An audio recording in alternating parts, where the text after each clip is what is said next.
Hello, and welcome once again to WarrenThornton.com.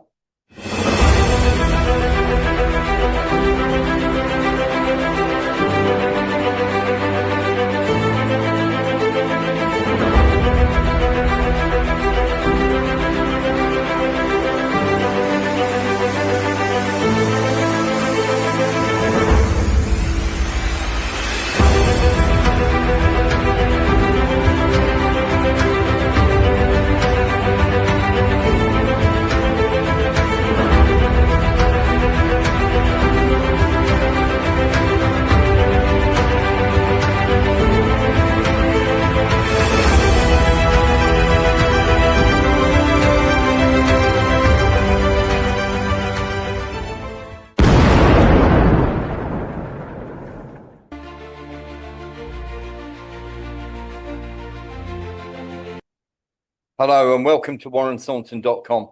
We have a lot to get through tonight, so what we're going to do is we're going to take you straight over to Pete Hegseth's press conference, which happened earlier on today. It is very, very important that we watch this because there is a claim that we're going to be making, and we know it to be factual, that Pete Hegseth is about to lie through his teeth. So let's go straight over to the press conference and have a look what he was talking about. Doing a fantastic job. 2 days ago, under the direct orders of President Donald J. Trump, the Department of War launched Operation Epic Fury, the most lethal, most complex, and most precise aerial operation in history. For 47 long years, the expansionist and Islamist regime in Tehran has waged a savage, one-sided war against America. They didn't always declare it openly, except for their constant chance of death to America. They did it through the blood of our people. Oh, my apologies. People are saying, I do apologize. Going to have to get back to that. 2 seconds. People are saying there's no volume. Is that correct? No, we can hear him fine. Well, I could, personally. You could hear it fine. Oh, I've stopped the video for no good reason then. Somebody said my volume was very low, actually. Right. Yeah, okay. I'm gonna. Sorry about that, everyone. Sorry about that, everyone. I'm gonna have to restart the video. Let's get back into it. We just finished an update with Admiral Brad Cooper, the CENTCOM commander, across the CENTCOM AOR, our leadership and troops, as you would expect, doing a fantastic job. 2 days ago, under the direction and direct orders of President Donald J. Trump, the Department of War launched Operation Epic Fury, the most lethal, most complex, and most precise aerial operation in history. For 47 long years, the expansionist and Islamist regime in Tehran has waged a savage, one-sided war against America. They didn't always declare it openly, except for their constant chance of death to America. They did it through the blood of our people. Car bombs in Beirut, rocket attacks on our ships, murders at our embassies, roadside bombs in Iraq and Afghanistan, funded and armed by Iranian Quds Force and IRGC killers. My generation of veterans carried the names of brothers who never came home, brothers butchered by Iranian-backed roadside bombs and well-armed militias, thousands of our own. We didn't start this war, but under President Trump, we are finishing it. Their war on Americans has become our retribution against their Ayatollah and his death cult. It took the 47th president, a fighter who always puts America first, to finally draw the line after 47 years of Iranian belligerence. He reminded the world, as he has time and time again, being an American means something unbreakable. If you kill Americans, if you threaten Americans anywhere on earth, we will hunt you down without apology and without hesitation, and we will kill you. President Trump has also been very consistent. Crazy regimes like Iran, hell-bent on prophetic Islamist delusions, cannot have nuclear weapons. It's common sense. Many have said it, but it takes guts to actually enforce it, and our president has guts. Iran's stubborn and self-evident nuclear pursuits, their targeting of global shipping lanes, and their swelling arsenal of ballistic missiles and killer drones are no longer tolerable risks. Iran was building powerful missiles and drones to create a conventional shield for their nuclear blackmail ambitions. Let me say that again. A conventional shield for their nuclear blackmail ambitions. Our bases, our people, our allies, all in their crosshairs. Iran had a conventional gun to our head as they tried to lie their way to a nuclear bomb. It almost worked. So let's get into that. First of all, Pete says lying through his teeth there, because there is two actual fatwas against building a nuclear bomb. And they were religious edicts given over saying that you cannot build a nuclear bomb. Nillis. Well, he said that was the most precise military operation ever carried out. And It's so a disaster. does that mean that the bombing of the little girls' school, that was intended? Because that's what he was saying. It's the most precise military operation ever carried out. Exactly that. And when he says precise, of course, he means they're hitting anything they want. Well, they're actually pounding the living daylights out of Tehran, because Tehran have refused to have anything to do with them because, of course, Nillis, again. What are they going for the infrastructure as well? The electricity, sewage, water? No, they are hitting apartment buildings and everything else. So it really is absolutely terrible what they're doing. Now we are going to reveal two things to you tonight. Have a look at this.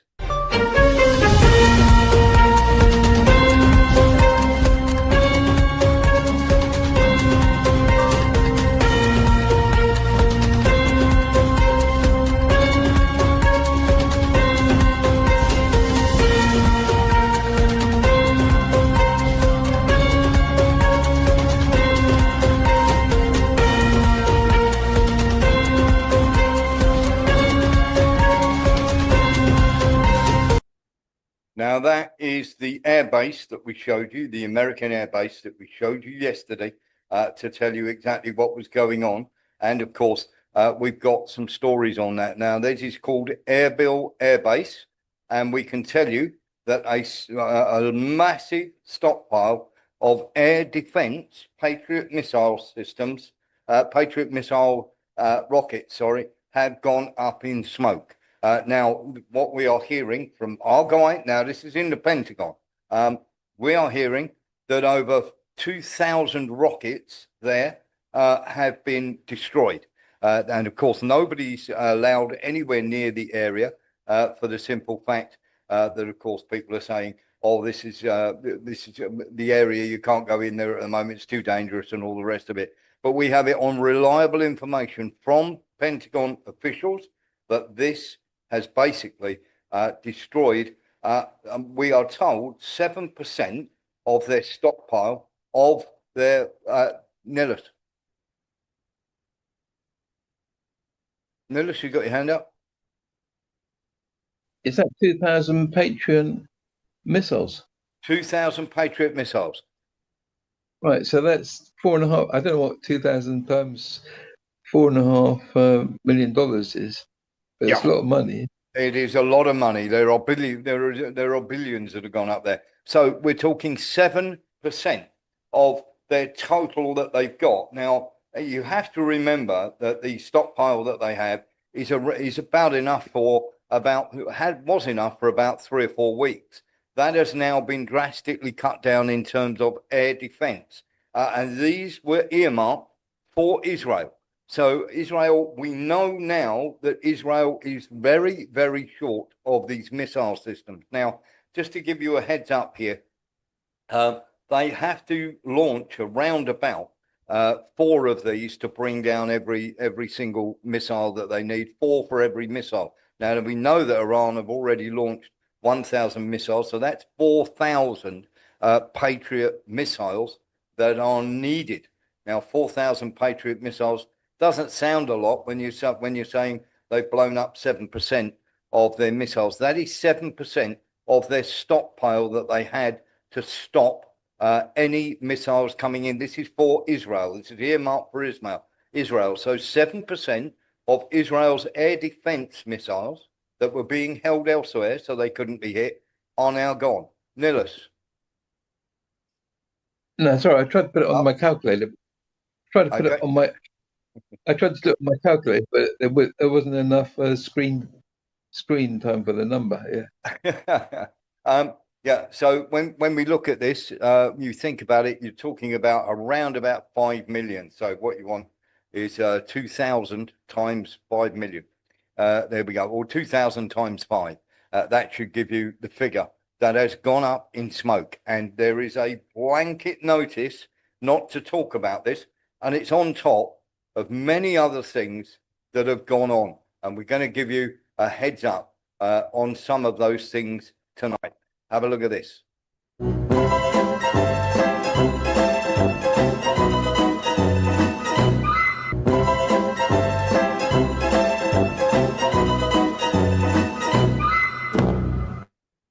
So there we are. There are many things that have gone horribly wrong. And we're going to go through a few of them for you. This has not gone as they are obviously Hegseth and many others are coming out and they're telling you all these lies that are coming out. So let's get into some of these lies. First of all, they are denying and saying that the IRGC were the ones who actually landed a missile on the building. That missile would have had to travel 1,300 miles from where the school was to be able to hit it. And it's quite clear from the pieces that's been made quite evident that there was indeed an American missile that hit the school. So going to tell you now, yes, the total stockpile, Dennis, is around 30,000 missiles. We're quite correct. And that was for Israel. Now, when you think that the Iranians have already launched over 1,000 missiles, that would tell you that how much of their stockpile is going up in smoke there. That is probably a day to 2 days worth of missiles to be able to hold them off. So that's, there we go, 10 billion worth of Patriot missile systems. Patriot missiles, sorry, have gone up in smoke. And the Americans have put a notice on this so that nobody will talk about it. So you're talking maybe 2 days worth. If Iran keep firing their missiles at the rate they are, that's 2 days worth. Now that significantly cuts down Israel's ability to fight off any incoming missiles. And of course, they're being hit right now. Of course, Tel Aviv is getting quite a pounding. So that is the first thing that's gone horribly wrong. And of course, the next thing that has gone horribly wrong is, of course, the pounding of Tehran. They are hitting Tehran with everything they've got. They are desperately trying to bring this to a finish. And the reason they are carpet bombing Tehran as we speak is for the simple fact that they have now said they will be going, the Iranians will be launching their next wave, will be at aircraft carriers and ships, because they feel that the radars, not just the ones on the ships, but the ones on the, should we say, the bays and the bases literally on the ocean, like in Bahrain with the Fifth Fleet, they have now blown up at least 6 of those radar stations. Now, they're a billion at a time, but they also track in early warning incoming missiles literally going across the ocean and therefore able to give ships a warning that they are coming in. And the Iranians have turned around and said that that will be the next target. The carpet bombing of Tehran has been going on all day. And there's a couple of reasons for that. First of all, the strikes didn't decapitate all the leadership as they told you they did. And the second reason is that the Iranians have turned around and said, we will not, under any circumstances, negotiate with Donald Trump. And we're going to go through a little bit of that as well. Now, this is a guy who's temporarily in charge of everything that's going on. And of course, Ali Lajani has been very vocal about this. And in fact, what they said to the United States is unprintable.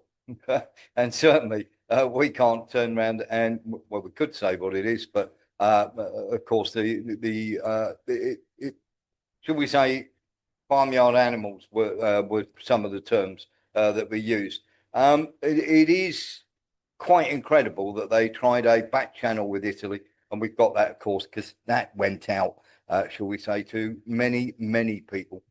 And of course, Tehran civilians are being absolutely targeted in a terror campaign here to try and get the IRGC and the army to lay down their weapons. Have a look at that.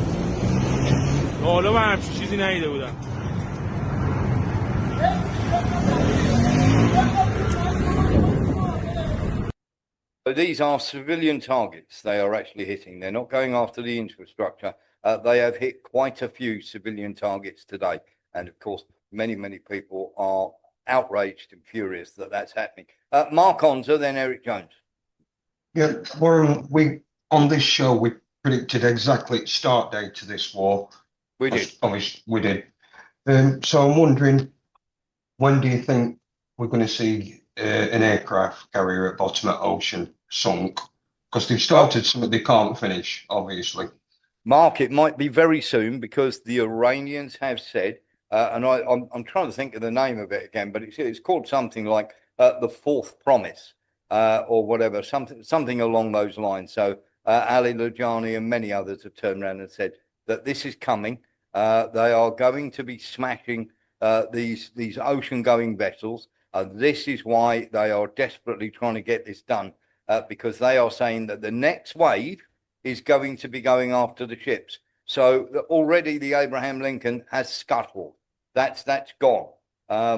They've literally moved it right out of the way because, of course, they were worried that it was going to get sunk. And as you know, Mark, we can't have an aircraft carrier looking like a tourist attraction sitting halfway sticking out of the Straits of Hormuz because it didn't sink, because it's upended and it stayed, part of it sticking out of the water. Otherwise, it becomes a tourist attraction after. The Americans cannot have that. And if that happens, of course, there'll be all sorts of dramas. So to answer your question, Mark, I think there's going to, whether it's successful, but I think there's going to be an attempt on Navy ships within the next week. In a week. Yeah, got you on that one. Okay. So what they're going to do is they're just going to soak up this pounding that they're getting, and then very simply what they're going to do is pop their heads out, fire their missiles, and we will see what happens. What they have done with taking away that depletion from Israel. Now, Trump has come out and said, we've got weapons all around the world. We can take our time and everything else. They are calling those weapons in already because there is a shortage of these weapons. And they know that this now, they can't kill all the leaders. The regime change has literally failed because, of course, everybody's out on the streets in support of the government. So they're now trying to get them to change their mind by just continually bombing and bombing and bombing. But if the Iranians can last 4 to 5 weeks, then it becomes a totally different story. And Iran are in no mood whatsoever. And America are in between a rock and a hard place here because they have to go all out to try and get a regime change, because if they fail, it sends a message to everybody else. And they are saying that they can finish this, and they cannot. Louis Bastos, and then Good morning, Warren. good morning. Whatever weapons America collects from around the world, double will be supplied by China and Russia. Yeah, and China and Russia have once again pledged their unwavering support in terms not of men, but in terms of any assistance they need, short of sending Russian and Chinese troops there. So that tells you everything you need to know. Nilis and then Eric Jones. Yeah, if you look it up on the internet, they say that America's got 11 carriers, but are they going to send more carriers into that area, or I think No. then right? No, because and Trump, of course, has turned around and said, "Oh, entitles are has turned around and said we're not ruling out." Trump is not ruling out boots on the ground. No, he's not. But he's getting desperate because if he doesn't, then very, very simply, he's going to have a major problem. because if he tries to put boots on the ground, they will get slaughtered. And remember that Americans have put boots on the ground 3 times to try and do damaging things in Iran every single time. I mean, one time was unbelievably embarrassing because every time it's been shot down. And of course, they've managed to take it. And we'll get to shot downs because that's our big revelation for the night. Not so much the missiles going up, but the 3 F-15s. We have got some information on there that is going to blow your doors off. We've got Eric Jones. Yeah, the targeting, once we found out that the scumbags were doing the targeting on Khomeini, and we knew that they would go for schools, hospitals, etc. after that, because that's their moniker. That's that's Israel's, that's what they do. Yeah. But the Iranians are extremely upset. Not only that, but they're claiming that they have only fired just a couple of hypersonics selectively, and they're depleting their older stuff, and they're still hanging on to all their new stockpile, and they got a ton of it. They got a ton of it.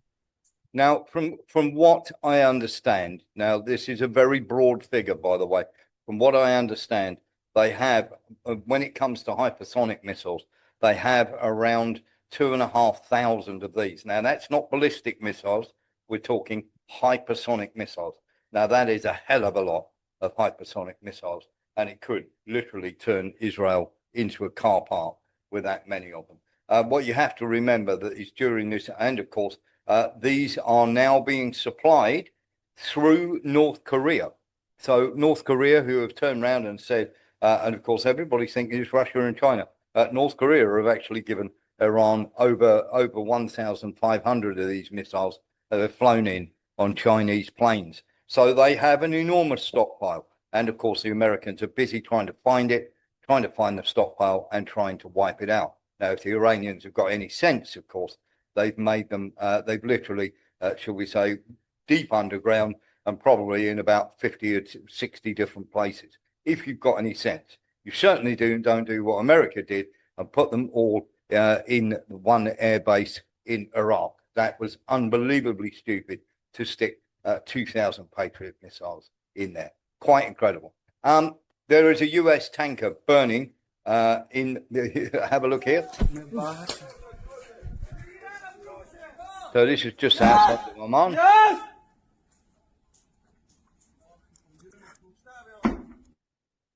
I love the fact that it says no smoking, safety first. Very simply, so one US citizen has died on board that tanker.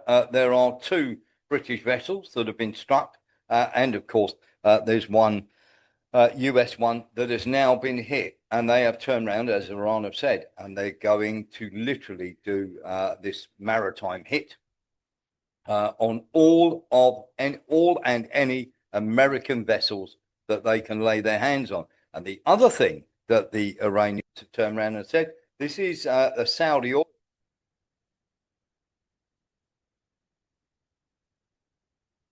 And they have been in touch with the Saudis, because here's where we have a problem. Saudi Arabia have gone up in the air and said, oh, it's absolutely terrible what they're doing and this, that, and the other. Our oil refinery's been hit. Let's all go and bomb Iran. Iran have been in touch, and the heat maps and everything else. They supplied heat maps of all of missiles that they fired. And it turns out that the refinery was not blown up by an Iranian missile. Now, we don't know who has fired that missile, but it definitely didn't come from Iran. Iran have turned around and said the only thing they will be targeting anywhere will be Americans and, of course, the air bases and the various CIA operative places that they have, wherever those may be. So they are turning around and saying, we didn't fire it. We don't know who did, but here's the heat map for that area. This is the rockets that we fired in your direction, the missiles we fired, the drones we've sent. Here's the list of what we've sent and what we've targeted. And the oil refinery is not on it. Sean Murphy. Well, Warren, the way things go, it wouldn't surprise me if that refinery or those oil wells have been targeted by Israel Yeah. Yeah. to try and drag Saudi Arabia into the war. Yeah, exactly that. I think not the Houthis. Robert said not maybe the Houthis could be because the Houthis are a bit of a law unto themselves, but they tend to listen to Iran on those sort of matters, and they sort of tend to toe the same line as Iran do.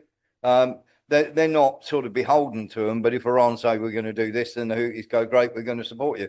Iran goes, we're going to shut down the Straits of Hormuz. Brilliant, we'll help you. That tends to be what the Houthis do. Mark Onza. You know, Warren, America acting like world's policeman is not helping anybody. Oh, It's, it's and you know what I wish? I used to think, oh, I want peace or I want this and that. But what I really like is Russia and China to step forward and become like a regime change prevention force. Let them be world's policemen. Let Russia and China join together and just prevent America keep changing governments. And you know what I'm saying? yeah, yeah. I hear what you're saying. It is quite crazy, isn't it? We're getting to the stage now where people. This is a bizarre thing we're starting to find. And I was on Sonia Bolton's show this morning, and the amount of shall we say Israeli bots that suddenly jumped on the show. But they were making statements, and obviously it was quite easy to answer questions because you're on with the truth. You can't really be beaten, and of course, there were some wild and crazy accusations coming out about how they are, about Iran and everything else. And I'm like, no, if you really want to be, what's the word I'm looking for? If you really want to be one of those people who's common sense and everything else, then and you want to know what's going on in the world, then absolutely fine. But you just can't come out with random stupid statements. Now let's get into this bit with Trump here. And we have right from the beginning, we projected 4 to 5 weeks, but we have capability to go far longer than that. We'll do it. Whatever somebody said today, they said, oh, well, the president wants to do it really quickly. After that, he'll get bored. I don't get bored. There's nothing boring about this. Okay, so that's Trump making that statement, but it doesn't hold water because Trump is already has sent out feelers for a peace deal. And he didn't say, do you want to give up yet? Because we killed your Ayatollah. He cannot understand why they don't want to do a peace deal and why they are even more against there being a peace deal. Fairly straightforward, but of course, many people will not, shall we say, be able to talk about this because we've got a problem as well in that the Pentagon, of course, and if you watch the morning show, has undercut the White House Iran preemptive strike claim. The Pentagon have turned around and said they had no evidence whatsoever. So that shows that Hegseth is once again a complete and utter liar. They had no evidence whatsoever that Iran were planning a preemptive strike. None.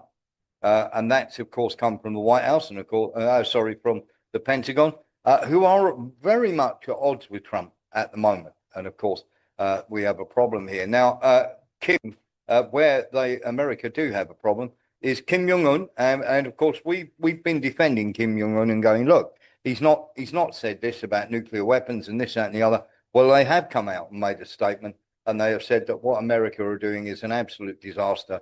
And it is totally against international law. And they stand ready, as always, to help the people of Iran. So make of that what you will, whether that be militarily or any other kind of support. Now, that's the first time that Kim Jong-un has really come out and pledged over. He's turned around and said what's happening in Iran is awful and whatever. But that is the first time he's pledged that support. And, of course, there's no question that he has also supplied them with weapons as well. Now, Trump's claim of the ammo is 7%, and this is, of course, from our source who turned around and told us when the strike was. So this is, this guy doesn't get it wrong. He has said that 7% of Israel's air defense has gone. The America might have enough missiles to fire to actually cause damage, but do they have enough to be able to defend Israel? And at the end of the day, they are acting on Israel's behalf. If Israel get a pounding, there is going to be pressure from Adelson and all Trump's backers to put an end to this war. And of course, they obviously thought, or Trump thought, he was going to get a really, really easy sort of win on this. And the problem is, of course, this is now the 7th place that he has bombed inside a year. President, peace. That's Somalia, Syria, Venezuela, Yemen, which is a constant target every year. So we can't really put that down to Trump, but he has given them Nigeria, Iraq, and Iran. And of course, Yemen is bombed all the time by the Saudis, but the Americans do supply those weapons to the Saudis for them to do that. Now, there's some bits and pieces that we have to talk about when it comes to what Trump and everybody else has said. Have a look at this. As one nation, we grieve for the true American patriots who have made the ultimate sacrifice for our nation, even as we continue the righteous mission for which they gave their lives.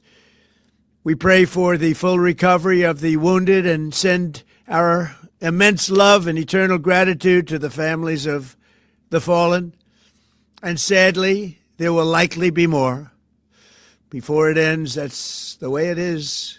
Likely be more, but we'll do everything possible where that won't be the case. But America will avenge their deaths and deliver the most punishing blow to the terrorists who have waged war against. Well, they didn't actually strike first. Sorry to disillusion you there, but we have once again a bit of a problem there because there are more American soldiers dead than they are letting on. So we're going to get into some of that in a second.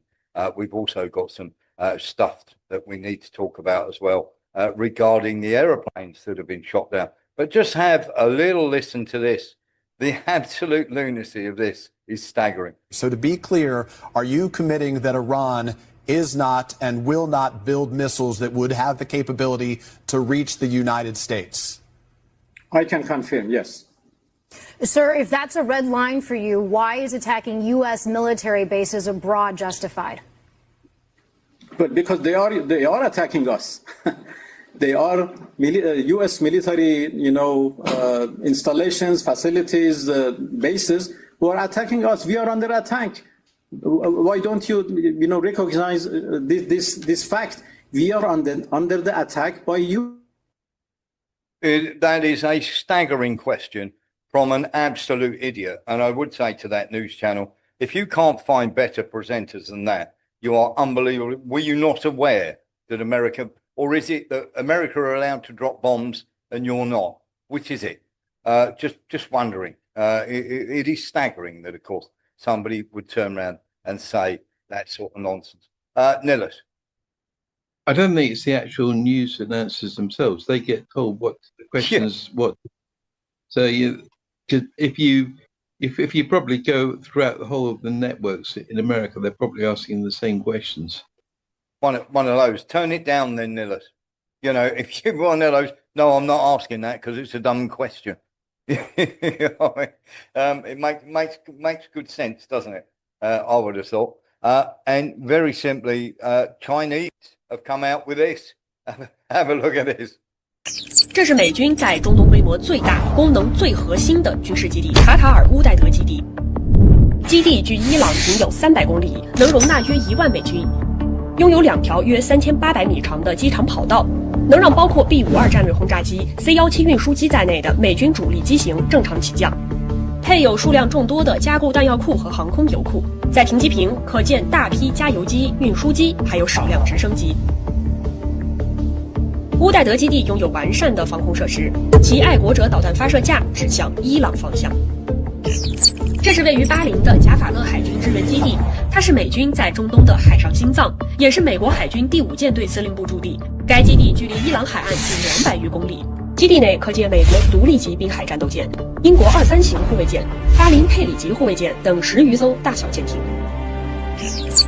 这是美军在中东规模最大的陆军基地，位于科威特首都南部的阿里斯间军营。它离伊朗就更近了，仅有100余公里，最多能容纳13500名军事人员。军营内拥有大量坦克、装甲车等重型装备，停放着上千辆作战及运输车辆，是美军应对所谓伊朗威胁的关键前沿基地。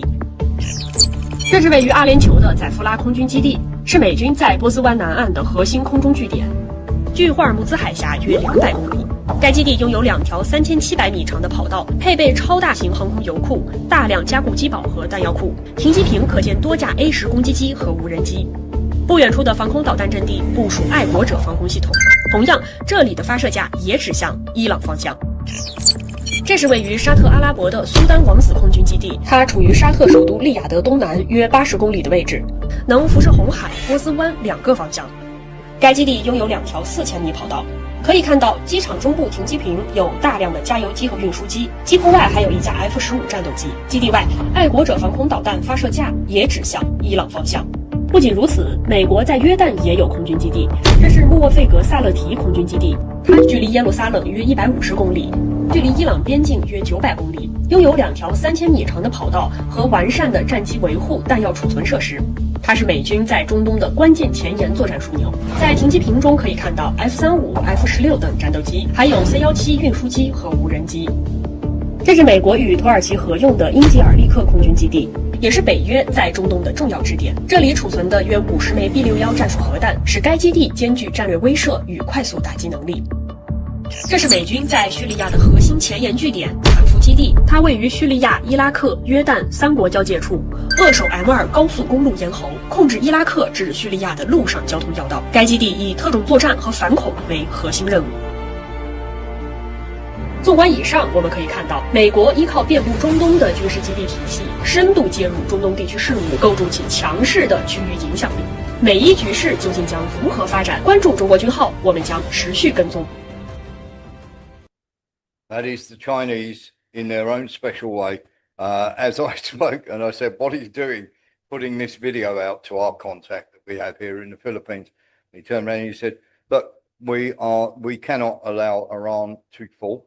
This is our way of letting America know we see you, we know where you are every single minute of the day. And when the Iranians are ready, and obviously if this continues to grow and continues to keep going, there is no way that the Iranian government, as it is, will be allowed to fall. Now, they can target as many people as they like, but we will make sure that they can strike back decisively and frighten not only the living daylights out of people, bases anywhere around. And of course, you have seen lots and lots of these. We've shown you lots of photographs where the Chinese have taken pictures not only of the ships, but also of all the runways and all the planes that are there. So that is just them putting out, if you like, a basic tease of, look, we find you and we'll pass it on to the Iranians. So can you basically stop doing what you're doing? Because if you don't, it's not going to be good. And of course, should I say, this has happened yet again. The base in Bahrain has been absolutely massive.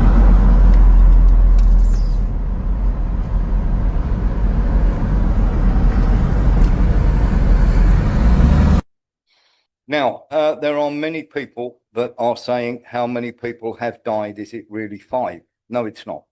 If you count the CIA and you count American casualties, the casualties, it is not what Iran are claiming it is. They haven't killed 590. They've injured over 400, ranging from a cut finger to various other things as well. But we can categorically confirm that there are 47 dead. That includes special operatives, or should we say people that are affiliated to the American forces, the actual military itself. And of course, when they use these various people, what they do is subcontract them out, and then they say they're not part of the military. But they're all going to get a burial at Arlington Cemetery. So as far as I'm concerned, they are. And that also includes 7 CIA operatives are now dead and 2 injured. Which they have done. They've just started bombing all over the Middle East. Oh, And was that Nikki Marshall? Nikki? Was that Nikki? Did she mean to have that on then? Or Nikki, did you mean to have that on then? Or not? Nikki just jumped on there. Nikki, was that you wanting to speak?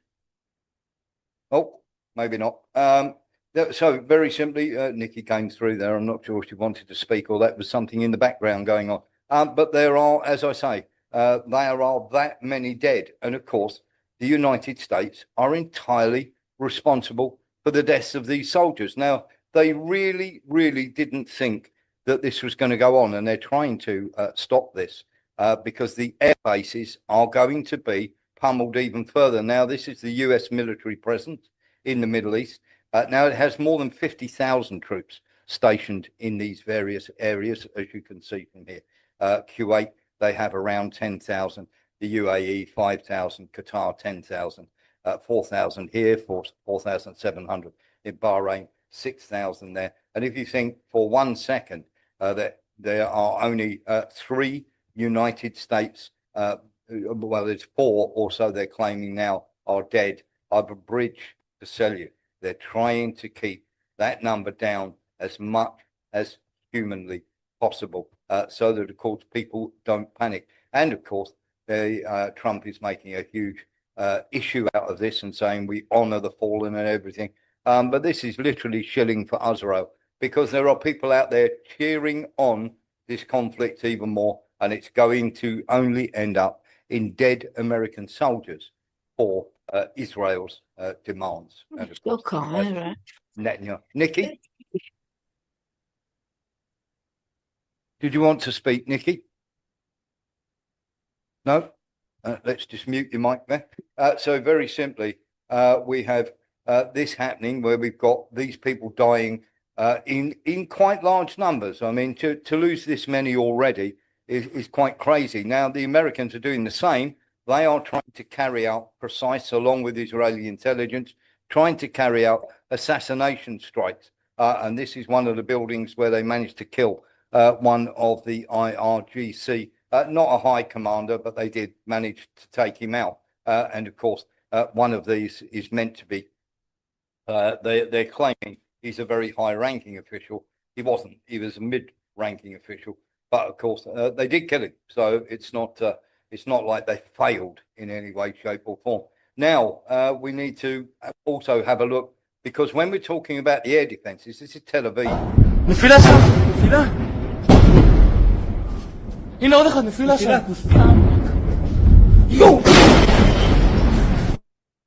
Now, these are getting through in large numbers. So we're talking about normal ballistic missiles, but what they're doing is swamping the air bases. Now, we've been talking a lot about, is this going to work? You know, can they do this? Can they do that? No, it is really, really crazy when people are talking about, you know, we should be able to stop them, this, that, and the other. When you are overloaded with this many, it is very, very difficult. Now, there are F-16 planes, Greek F-16 planes, that the Americans are borrowing, and they have been transferred to Akrotiri Air Base already. Let's get on to Akrotiri Air Base, because this is very, very amusing. Eric Jones says, news France is going to surrender. They can't figure out who to yet. They've been doing that ever since 1815, Eric, to be fair. The problem that we have, of course, and it is a major problem here, is, of course, Israel are saying that they have their Iron Beam, which is this device. Have a look at this.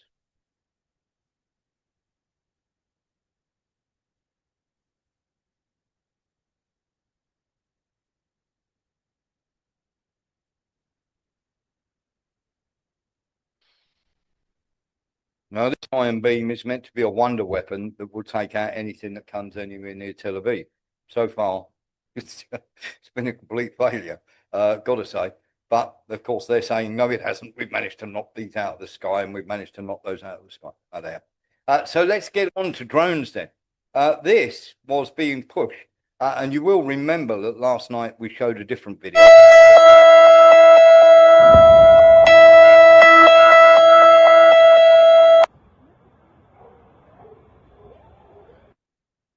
Now, that is Haifa, but that was being pushed as the drone that hit Akrotiri Air Base in Cyprus.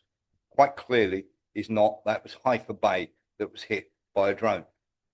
For the present time, now they may come up with something completely different, but we've got a major problem here because they have yet to come out, Britain have yet to come out and show any evidence whatsoever that, of course, this airbase, that the airbase in Akrotiri has been hit. Now, remember, the first thing they did was they put out a piece of irrigation pipe and said that, of course, this was a missile. This was very quickly, this was a missile casing, sorry.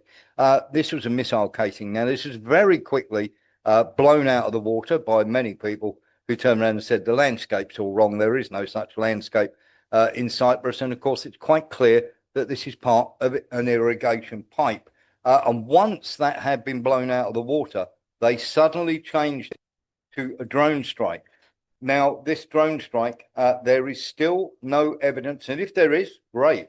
But there is no evidence whatsoever. None of the channels were reporting it. They were reporting that a missile had missed the base. Now, of course, the ejection of this missile casing, the fuel casing, is the fact that, of course, it's about to hit its target. So there has been no explosions at Akrotiri Air Base.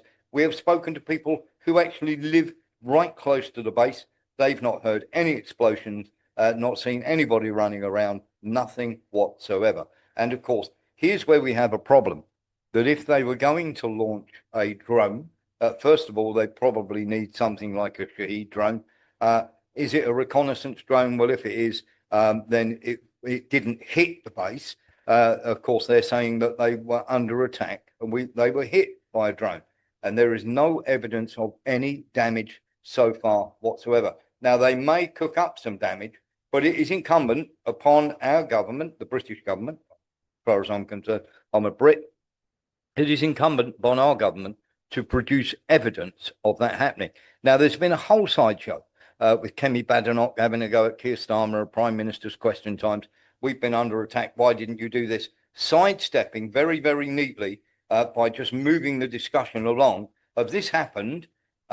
We won't talk about that. Let's get on to what are we going to do because this has happened. There is no proof that this has happened. And in fact, Alex Christoforou, who lives in Cyprus, hasn't been able to say anything about it whatsoever. And of course, as far as, you know, the UK have got to be or play along with this, is they've started launching planes into the air, AWACS planes to keep an eye on everything and make sure that it's not happening. But as I say, once again, there is absolutely no evidence, any drone strike or any missile strike whatsoever at Akrotiri Air Base. Not one piece. And of course, if people, well, I don't think it's this, I don't think it's this, that, and the other. But as I say, they've got AWACS up, and of course, that's registered, as they say, in Luxembourg. But this is AWACS over Akrotiri Air Base. Now, I have to say that AWACS have been operating all the time. They have not, they've got it up for missiles and drones. Well, where was the detection? Where was the actual detection of this drone, and why wasn't it taken out? If they have AWACS up all the time and they are trying to find Israeli targets, where were the people that were meant to take this drone out? They can't for 1 second have thought that they weren't going to be, or that they weren't a possible target.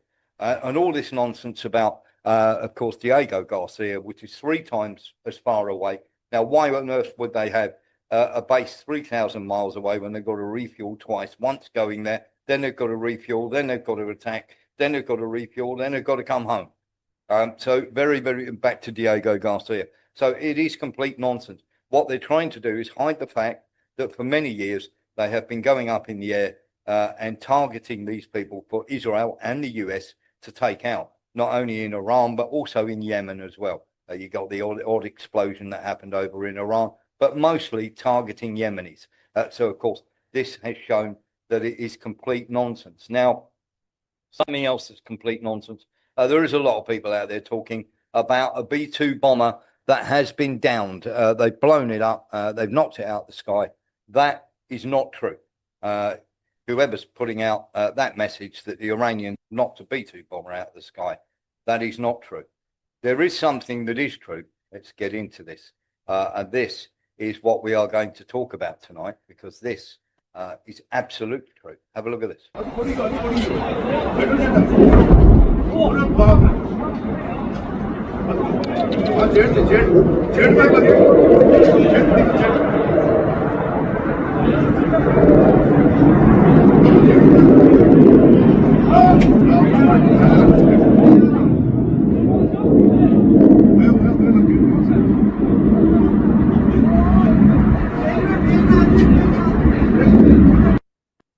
Of course, there are lots of videos out there showing this, and of course, the plane was hit, and of course, all the pilot and everybody that was in the plane actually managed to bail out. Not a problem at all. But we have a major problem to do with this, because have a look at this.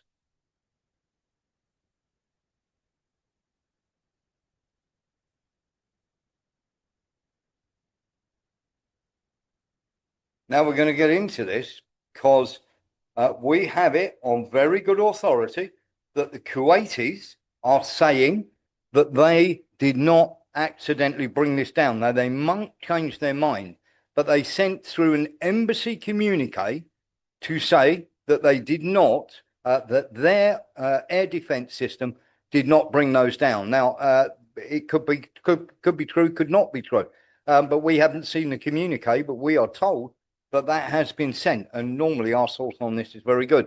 So the F-15 friendly fire claim is either a lie or a US command failure, but something here is off.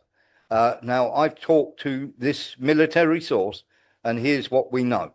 So Kuwait uses 3 types of air defense system. They use the Patriot, they use the improved Hawk, and they use the SHORAD, something called the SHORAD. Now, SHORAD is a type of air defense, would not reliably take down an F-15. An improved Hawk could hit an F-15, but because a Hawk requires constant radar illumination, the pilot will be alerted by the lock by radar detection and could deploy chafe, active ECM, and take maneuvers against it. So a Hawk striking 3 planes is utterly unlikely because no chafe was fired. Now, the Patriot system can reliably strike targets like an F-15, and so we know it's likely that this system would be used. Now, the Patriot system relies on multiple IDs, types IDs. It has about 7 different IDs to engage a target. So the radar track behavior rules, it only shoots at things that act like a missile. So if a signature is broadcast, an automatic signature between fighter aircraft and the ground, they did not share an emergency alert with them after the first ejection took place. The area was under, and this is very close to the Iran border, by the way, the area was under extreme barrage of missiles, far more than reported. And there was no AWACS data sharing and no higher level C2 node integration, which should have been there. All those were damaged. So, in conclusion, there's only 2 things that could happen. They made an operational decision to ignore standard practices and leave an ally in the dark and not share data and risk American lives, or the Iranian attack was far more successful than the US let on and damaged critical ID and comms infrastructure of US assets in Kuwait. And remember, they totally wiped out one of their airfields and, of course, their node centers there. Now, either way, we're not getting the real story from the US here, because people that we know in Kuwait and active people that are in the command centers there, they must be asking serious questions, because this is either a blunder or it's a gaping hole in the US defense, one or the other. This is not Kuwait taking out. Now, they may change the story and say that Kuwait took this out. It is either a real bad blunder by 3 F-15 pilots on the same day, or this is 3 F-15 jets that have got very, very close to the S-400 system that Russia have provided to Iran and they have taken those 3 jets out as they're on the edge of the Iranian border. Oh, There is from no where? way. Oh, Oh, that's nice for you. Goodbye. oh, that's Nikki again. Let's just block that. Very simply, we are looking there. When you're looking at these, you are looking then at 3 F-15s that have been knocked out of the sky. Everybody has ejected from that, and we have a huge problem, don't we? In that the Americans are lying about something here, because all of their pilots are safe. They're ejected, and of course, there's videos out there showing them taken to safety. But with everything that we have told you, they have either been shot down, but and if they have been shot down, they have not been shot down by the Kuwaiti Air Force and by the Kuwaiti ground defense systems, unless, of course, they skipped all these procedures, and the American pilots did the same. The chances of that happening are almost zero. Nilus. Yeah, I was thinking on the same lines of Mark. Do you think it could have been electronic warfare? Because the one I saw on the BBC News was that the plane actually wasn't on fire at all, just came straight down. Yeah. Now, well, the other thing there, they have been hit by a missile of some sort. Now, here's the thing, Nilis. They've definitely been hit by. They've definitely had impact from these missiles, and of course they've taken them out. But is this a massive system, or have they strayed too close to the border? Now, it is possible that they've done some sort of jamming system, and then they've been able to hit it with a missile. Definitely, that could happen. Not a problem at all. But you have to also remember that the Kuwaiti base that they were using has been destroyed. So the radar base that they've been using to track these missiles and everything else has been destroyed. So whatever's happened here, Nellis, we've got 3 F-15s knocked out of the sky on the same day. It is virtually impossible for there to be 3 mistakes of the same kind in and around the same area. There wasn't like some Kuwaiti guy went, oh, there's a plane, let's start knocking it out of the air. There are various levels of protocol that you have to go through before, and the Patriot system has a backup itself that it has to identify about 4 or 5 different key parameters before it will even launch when you press the button. Nillis. And those planes aren't cheap, are they? No, I can't remember. No, they are quite expensive toys. But you know, there's F-16. F-15. Right. F-15s. Right. Yeah. Russian and Chinese tech could do that. They could jam it so that you didn't get the signal. Of course, they could jam also the radar so that they couldn't get the signal, and then the S-300, the S-400s can take them out. There are 3 things that you have to consider here. One, they were very, very close to the Iranian border, so it's much more likely. The chances of one mad guy or a bunch of mad guys in the Kuwaiti Air Force firing at a plane that they can't identify is almost zero. The people that operate these systems are very at what they do. And the chances of 3 F-15s being hit and destroyed in the same day, and this being some sort of accident, of course, is almost zero. Louis Bastos. Warren, just saying that I've seen some videos on TikTok about people talking to the pilots that have landed on the ground. And I saw a video that some Kuwaiti people attacked one of the American pilots when they landed. Yes. So and the guy had to get very angry with him. Yeah. Who else we got? We got Nellis as well. Nellis. I was going to write in the comments, but I'll say it now. One F-15 jet. It says here on the internet, $100 million. Yeah, there you go. So $300 million worth, almost over $250 million worth of aircraft gone up in smoke. And it is impossible. I'm sorry. People can talk about it all they like. It is virtually impossible for that to happen 3 times. Sean Murphy. Well, when you count those Patriots going up, those three jets going up, and all the other losses that they've had, it's bloody expensive for them in the first day or the first couple of days. Yeah, It's costing them an arm and a leg. yeah, absolutely. And they've got worse to come, John. They've got worse to Yeah, come. and they're going to be unsustainable losses. Yeah. And the Iranians were talking about the new weapon that they have. And so far, they have fired two of these things and they've hit their targets, both of them going to Tel Aviv. Nilis, you got your mic open? You wanted to talk? No, that's right. I forgot. Okay, I've got you. Very, very simply, this is a new system that they are using, and it is this has what they call burst velocity rockets attached. So these are hypersonic weapons.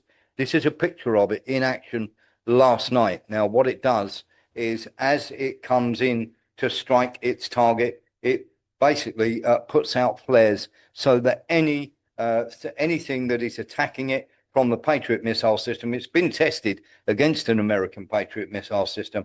And the whole idea is, of course, this is a disguise or a distraction to knock the Patriot missile system, the Patriot missiles, of course, and many others, of course. These are heat bursts so that the rockets go for them. And the two of these that they've fired so far, the Iranians, this is what they call burst velocity as it slows down and then it slows down above the target and then dives down. It releases these, of course, these, shall we call it, we'll call it chaff to deflect everything. So these are now built in to these hypersonic rockets. Two that they have launched have so far hit the target. So far, even though they've only launched two, they have 100% success record, but maybe, just maybe, they are starting to talk about this weapon as though this is the real reason why they're saying we've got advanced technology that you haven't even seen yet. And of course, we could get that left, right, and center. Now, this as well, Limassol, this was meant to be, this was released by the British literally after. And there we go. That's the second one. So not only that, British media have been releasing that video saying that that's happened that has happened, and that of course is Limassol, and it's not Limassol at all. And of course, many people are turning around and saying, "Oh, well, it definitely is." Now, after the children died, and we've got an update for you on the children. If you don't want to see this picture, please turn away now. It has now been confirmed that the children that died in the elementary school that was hit by an American missile given targeting by the British Air Force from Akrotiri Air Base, based on Israeli intelligence, literally that there were weapons in this school when they weren't, killed 168 children. So there are 168 children between the ages of 5 and 13 who are now dead in that strike. For all these people who are cheering America and everybody else on, please save it. When you're doing that, when you've done that to children, I don't care if it's a mistake. You shouldn't be making those mistakes. And of course, it is quite horrific to see it. Now, since that's happened, of course, as far as the Iranians are concerned, they're done. This is a cluster munition. All gloves are off now. Absolutely anybody is a target. And of course, you will have seen the Israelis come out and go, it's absolutely terrible. They're bombing civilians. You killed 168 kids. You absolute morons. You hypocritical butchers. Have a look at this.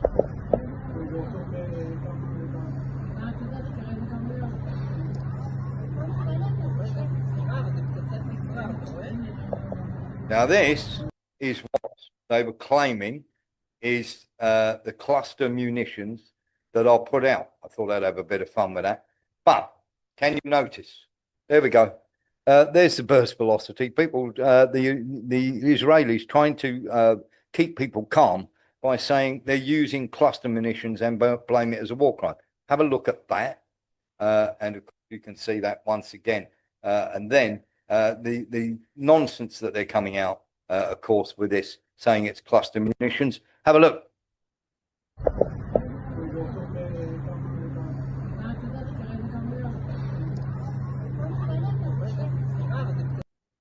Same picture. So just to let you know, people are saying the Iraqis, sorry, the Iranians have turned around and said nothing's off the table, but they haven't used a cluster munition in this case. That is indeed, shall we say, the chafe getting everybody ready. Now, while this has all been going on, of course, the Tehran, as I say, has been getting an absolute whack. Here is an apartment building that the US have hit.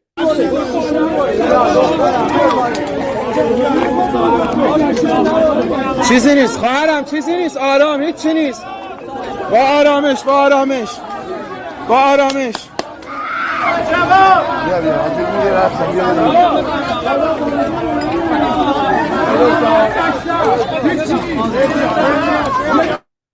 So much for the most, as Nilis has said, so much for the most precise operation in military history when you are starting to hit those. Lee Williams? I was going to say that I couldn't see no troops in that picture at all. It's just weird how it's always just normal people. Quite incredible, isn't it? Quite incredible. And of course, they're doing this more and more and more. So what we know so far, recapping tonight, before we go into the second part of our show, just recapping tonight, that the three F-15s that have been knocked out of the sky, we are being assured by people very much in the know that this is almost impossible, that these were knocked out of the sky.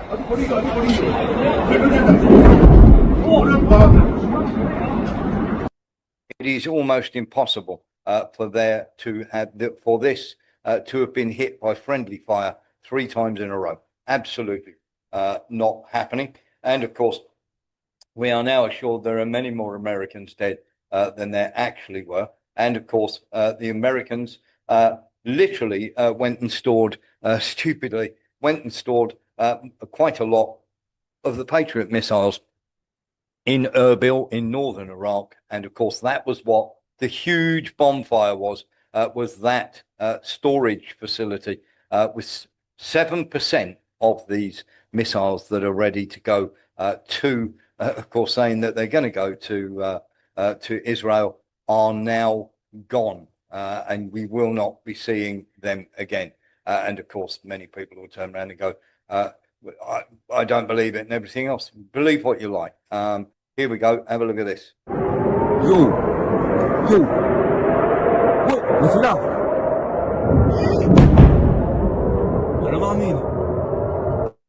Now, once again, that there has hit a hospital. That's the second hospital that they have hit, which seems absolutely crazy, as we already been said in the comments, the most precise in history. So you meant to hit that.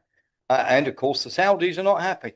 الدفاع الأمريكي مركز على إسرائيل دون دول الخليج التي تقع فيها كثير من القواعد العسكرية وما في شك أنا في تقديري وأعتقد أن هناك يعني نوع من العتب الخليجي على الحليف أو الشريك إذا وصفناه بدقة الشريك الأمريكي الذي يركز على أمن إسرائيل واستقرار إسرائيل وسكان إسرائيل دون الاهتمام بالجوانب الدفاعية. So these are the puppet states of the Arab Gulf states losing their minds at America because they're prioritizing Israel above them. And of course, they've got their US military bases there. And of course, they are now bitching and complaining that, of course, they're being hit and they want America to do something about it. Not going too well, is it, chaps? And that's a problem that we have, of course, and we're going to have that problem for quite a while. Let's have a little look at this. This is quite incredible. First and most importantly, there is a renewed hope for the oppressed people of Iran and we strongly support their right to determine their own future. People of Iran have determined their own future. Just in case you missed it, Ursula von der Leyen, it's just in case you've been on another planet, they were all out celebrating the life of literally of the Ayatollah while the missiles were flying overhead. Unbelievable. And of course, many people are turning around and saying, oh, they were. We've shown the video. And of course, we got this absolute lemon coming out and saying stuff. Have a look. And we will also bring experts from Ukraine together with our own experts to help Gulf partners shoot down Iranian drones attacking them. So not only are they stealing the Ukrainians' Patriot missiles, they're also taking their SAS operatives and moving them to the Gulf states to help with the drones and everything else. Quite what he thinks they're going to do there.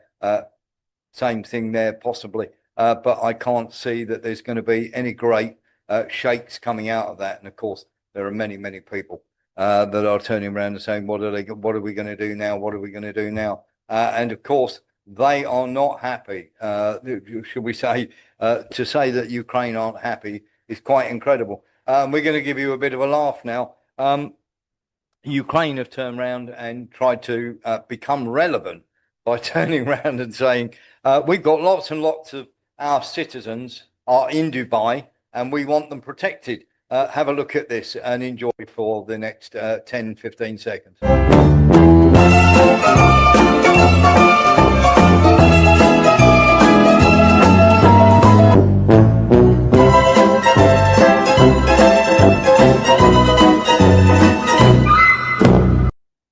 That's correct. Sometimes as a journalist, 9 times out of 10, researchers, not a pleasure. Sometimes it can be a bit of a chore. That was an absolute pleasure. It turns out that 69% of Ukrainians that have gone abroad to Dubai are women. And of course, if you're going to go and live in Dubai, you'll need a bit of money. And 54% of those are working as escorts.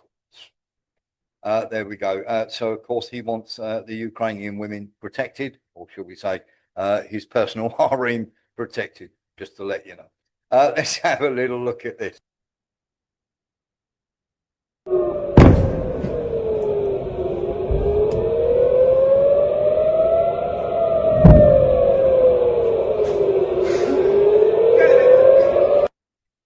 Now, people are saying that is another strike. Now, we don't have any information on this yet, but we're being told that is literally another strike that has got rid of an Iranian commander. But we will double check on that for you and make sure.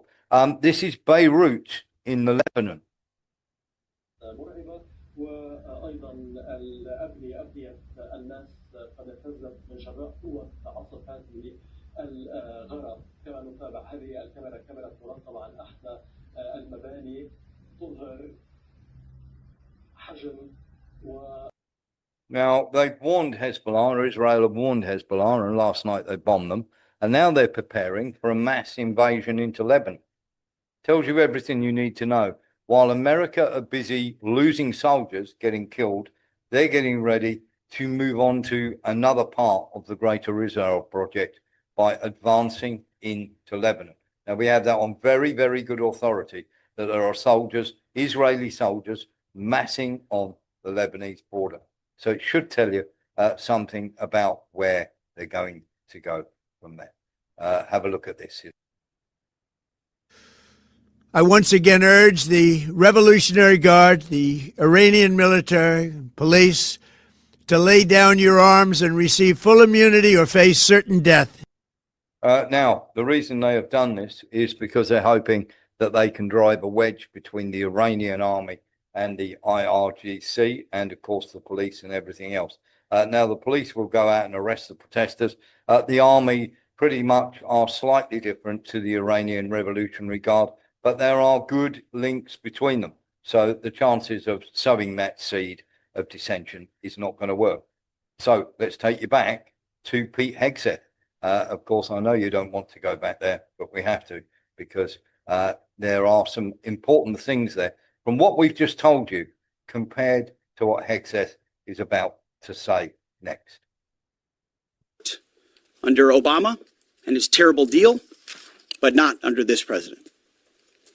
Turns out the regime who chanted death to America and death to Israel was gifted death from America and death from Israel. This is not a so-called regime change war, but the regime sure did change, and the world is better off for it. Today, in their desperation, the enemy is unmasked as Iranian missiles and drones rain down indiscriminately on the hotels, airports, apartments, and other civilian targets of their neighbors. Cowardly terrorist tactics from a regime that for decades has trafficked in cowardly terrorist tactics, lies, death, and destruction to this day. The Iranian leadership has built nothing except proxies and missiles and drones and deeply buried nuclear factories and facilities. Peaceful nuclear ambitions do not. Can I just ask you to listen out for cowardly and terrorist as many times as you possibly can? Need to be buried underneath mountains. Last June, Operation Midnight Hammer obliterated their nuclear program to rubble. Afterward, we told them plainly, that's it, now make a deal. They arrogantly refused. We said, rebuild it, and we'll stop you again, this time far worse. Well, President Trump, Secretary Rubio, Steve Witkoff, Jared Kushner, they bent over backwards for real diplomacy, offering pathway after pathway to peace. I watched it. I was there. They tried over and over and over again earnest attempts at peace. The former regime had every chance to make a peaceful and sensible deal. But Tehran was not negotiating. They were stalling, buying time to reload their missile stockpiles and restart their nuclear ambitions. Their goal, hold us hostage, threatening to strike our forces. Well, President Trump doesn't play those games. And as Secretary Rubio said after the Maduro raid, if you don't know, now you know. President Trump puts America and Americans first. He doesn't hesitate, and neither do our troops. The mission of Operation Epic Fury is laser focused. Destroy Iranian offensive missiles, destroy Iranian missile production, destroy their navy and other security infrastructure, and they will never have nuclear weapons. We're hitting them surgically, overwhelmingly, and unapologetically. With every passing day, our capabilities get stronger and Iran's get weaker. We set the terms of this war, from start to finish. Our ambition. Lee Williams. Is he a compulsive liar? And are they famous for telling lies? Is he going to say the same thing in 2 weeks' time when they're absolutely getting obliterated by Iran? Yes. You know, in the realms of their I call them dinghies. Well, I'll call them St. Kelsevi underground. Yeah. Of course he is. It's did Ukraine teach you nothing? Let's carry on. Are not utopian. They are realistic, scoped to our interests and the defense of our people and our allies. Speaking of people, we hope the Iranian people take advantage of this incredible opportunity. President Trump has been clear, now is your time. To Iranian security forces, choose wisely. President Trump has also been clear about your fate in either direction. To the media outlets and political left screaming endless wars, stop. This is not Iraq. This is not endless. I was there for both. Our generation knows better, and so does this president. He called the last 20 years of nation-building wars dumb, and he's right. This is the opposite. This operation is a... Does this begin to sound more like a begging letter clear, devastating, decisive mission. Destroy the missile threat, destroy the Navy, no nukes. Israel has clear missions as well, for which we are grateful. Capable partners, as we've said since the beginning, capable partners are good partners. Unlike so many of our traditional allies who wring their hands and clutch their pearls, hemming and hawing about the use of force. Sean Murphy. Well, Warren, I mean, he keeps rattling on, doesn't he? Is he trying to convince the American people that they're doing the right thing, or the rest of the world? Because Everyone. the people in Iran, they say, oh, put down your weapons and you'll be treated kindly, and what a load of old tosh. The people in Iran are not going to see this. They're not going to hear it.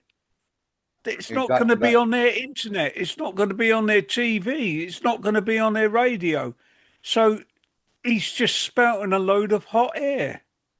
Absolutely right. Nilis. Well, it's exactly what the Americans said to Gaddafi.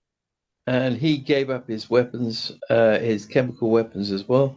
And a few years later, America killed killed him, yeah. With that, not only killed him, but they sexually assaulted him as well. Yeah, not good. Allegedly, I don't know anything about that, but I'm willing to take your word for it. But we have to say allegedly if we can't actually prove that they did. But there we go. Let's carry on with Hegseth and see what he has to say. America, regardless of what so-called international institutions say, is unleashing the most lethal and precise air power campaign in history. B-2s, fighters, drones, missiles, and of course, classified effects. All on our terms, with maximum authorities. No stupid rules of engagement, no nation-building quagmire, no democracy-building exercise, no politically correct wars. Just kill everything you can lay your hands on. We fight to win, and we don't waste time or lives. As the president warned, an effort of this scope will include casualties. War is hell, and always will be. A grateful nation honors the 4 Americans we have lost thus far and those injured. The absolute best of America. May we prosecute the remainder of this operation in a manner that honors them. No apologies, no hesitation, epic fury for them and the thousands of Americans before them, taken too soon by Iranian radicals. Before I turn it over to General Kane for the operational update, let me speak straight to you, the Joint Force, our warriors on the front lines. This is your moment. This is the generational turning point America has waited for since 1979, and since the rudderless wars of hubris my generation, our generation, endured. Don't listen to the noise. Just stay focused. Our commander-in-chief is steady at the wheel. We face a determined enemy, but you are better. But we must prove it every single day. History doesn't care if we're tired, if we're scared, or if the fight feels big. It demands warriors who rise anyway. Peace through strength, the warrior ethos, lethality, unity of purpose, those are not slogans. They're the beating heart of what it means to wear the uniform, that uniform. You think clearly under fire, you act decisively in chaos, you uphold the Constitution, and you uphold our country without hesitation. We are not defenders anymore.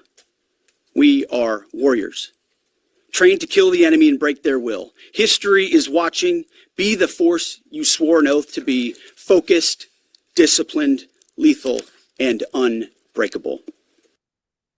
There we are. So that is Pete Clint Eastwood Hegseth for you, telling everybody how brilliant America are and how righteous they are and everything else. Quite incredible. Sean Murphy. Well, he's really trying to convince the US forces there, isn't he? Yeah, he is very much so. Which means he has great doubts about their capabilities. Yeah. He very much does. And I think you're absolutely right. And just while we're on the subject of that, of course, they only have a short while to get this done. We'll go to Robert in a second. I've played this before, but I think this is still relevant. A bit of a bash for the next fortnight. And that about how long you got. That's literally it. For defense purposes of Israel, definitely they've only got 2 weeks. Robert. Is he trying to claim some more for his total of 28 Chinese killed? Yes, I think so. It is quite staggering, isn't it? Who's this bloke Hubris he's blaming for something or other? Yes, of course they do. They do come out with this, and they're gonna keep coming out with this. And of course, Alexander Makuros will play a little bit. We'll play a little bit of his show in a short while. I haven't seen anything that they are. That of course they're talking. What we do know is that Saudi Arabia and everybody have been calling Vladimir Putin. The oil prices, there, you couldn't make this up. And of course, this is probably about the most apt picture you can get of Medvedev and Putin here, because of course the oil prices have shot up. They've gone up at least 10%. 10%. They have gone, and I'm going to give you a heads up here. This is from our analyst who's been watching this. Now, there are such a thing as oil futures. So for those who don't know how this works, what you're doing is you buy oil now for a specific time frame in the future. And of course, what you're doing is you're trying to buy it now to sell it at a much higher profit later. And there is a mass pile-on of buying these oil futures. Now, when you start buying these oil futures, the price goes up because everybody thinks, oh, there's going to be a shortage. So blocking the Straits of Hormuz has already caused a problem. It was down on this, Robert here, we'll go and top your car up, buddy, and make sure you do, because the oil was at 61 cents. Basically it was $61 a barrel, I should say. It is now $79 a barrel. Now, it is not going to be long before that hits you at the pumps if this carries on for another week or two. Now, if it goes above 90, it's a real pinch in the pocket. Okay, not for the oil companies, they pass that on to you. If it rockets through the roof, which some analysts and the one we spoke to said it's very, very likely. Now, if you remember ever seeing the climate change model, the nonsense, they have what they call a hockey stick. So there's this line that slowly, and then suddenly it goes like that. That is exactly what is going to happen to the oil prices. They will rise and rise and rise slowly, and then suddenly, as the investors kicked in that are trying to buy that oil at the price that they were trying to buy it at, many more people are going to go, this is going on too long, we need to get in this, and the oil price is going to go through the floor. If anybody's ever seen trading places, you would know what I'm talking about when they do the stock exchange. So I was asking him how this works, and he turned around and he said they're buying oil futures now, and there are many companies that are now buying these oil futures for later on. And this is a major, major problem because this is just going to keep, if the Straits of Hormuz stay shut for 3 or 4 weeks, this is going to go through the roof. And he said when it gets to $100 a barrel, it's horrible for the oil companies, but they will pass that horror on to you.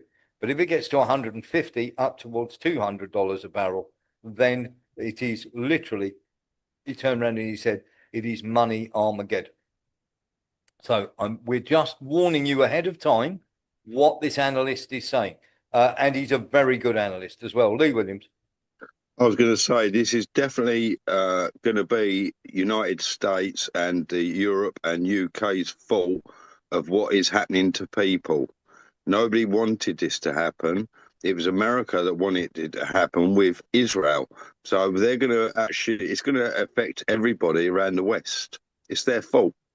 Where they're trying to say it's Iran's fault, and it weren't Iran's fault, never was. And everybody will go running like crazy to Russia for their energy. I was asked the question, how does OPEC get in this? So just in case you don't know what OPEC is, it's the Organization of Petroleum Countries, and most of those are in the Middle East and Africa. And they were founded in 1960 by 5 oil-producing nations to influence the global market and maximize profits for its members. So OPEC is very much part of this, and it's a great question because OPEC are the ones who will drive this. They are the ones that will be buying the oil futures and pushing up the price. And as anybody who's seen, the literally the stock market thing when it does to do, shall we say, with trading places, will know that goes through the roof. And I'd imagine you have all seen trading places, so you'll know what I'm talking about. But basically what they do is they create a run, and then of course we've got a real problem in the terms of many people will suddenly get into all sorts of trouble. Everybody will be going, oh my God, there's a major issue here. We've got a major problem because these prices are going through the roof, and of course that's going to cause a major problem. And the actual fact, I'll tell you what, 2 seconds, as we've got a bit of time, let's get this up for you, and it will give you some explanation of this, because some people may not have seen this, but this pretty much explains what is going to happen. Okay, let's have a look. Hopefully everybody can hear this.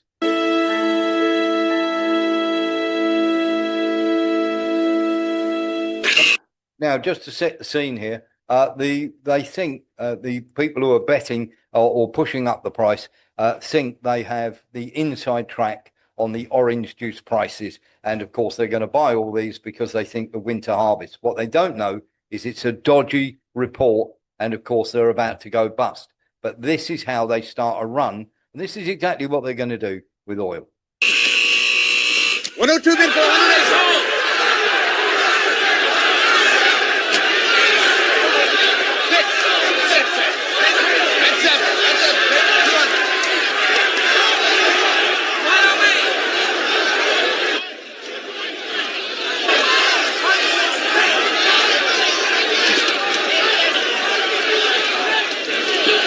Hey, the Dukes are trying to corner the market. They know something. I can feel it. Let's get in on it. 200, take them. 130. 200. Not yet. Almost. 220, take them. 209. Yeah, got them. 139. 140. Now, this, just to let you know, this is now the futures. So what he's doing when he shouts out South order in April 142, what he's saying is, in the future, he's buying now, but he is going to be able to supply you orange juice in April at 142. Today, now. South order in April at 142.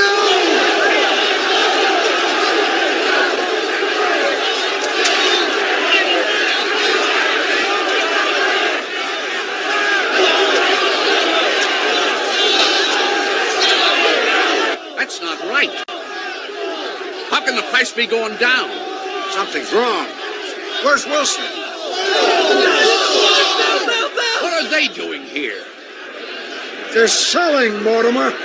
Well, that's ridiculous. Unless the crop report... God help us.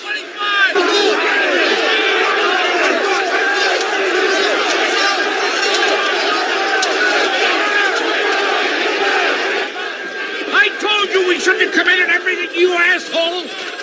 I gotta get Wilson and tell him to sell!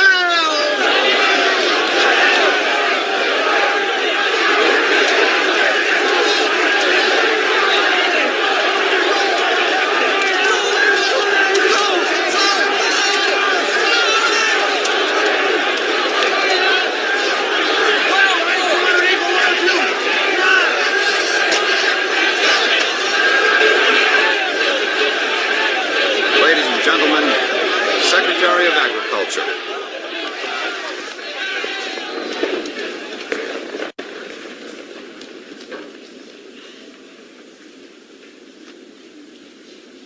Ladies and gentlemen, the orange crop estimates for the next year.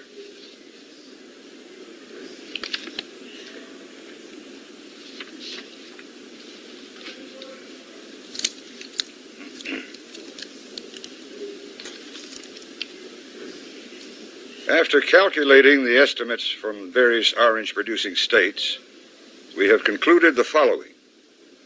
The cold winter has apparently not affected the orange harvest. Students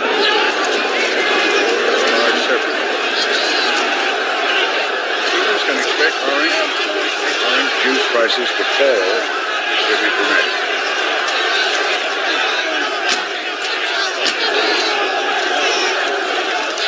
Wilson, for Christ's sake, sell!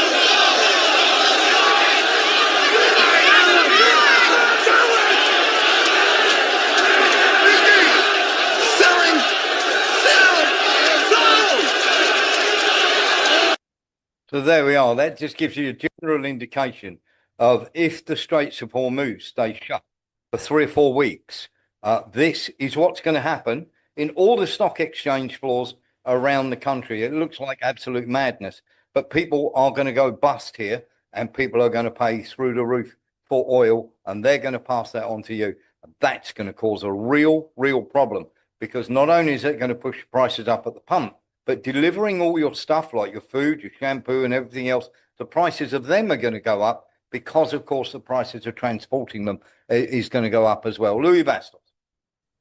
I remember going to Yemen in 1995 to refuel my yacht with diesel. They showed me the sample because diesel carries some humidity and some water. They come to the boat. Go on. Louis, we've lost you. With a sample, it's yellow, a gallon. Sorry? Hello? You can hear me? Louis.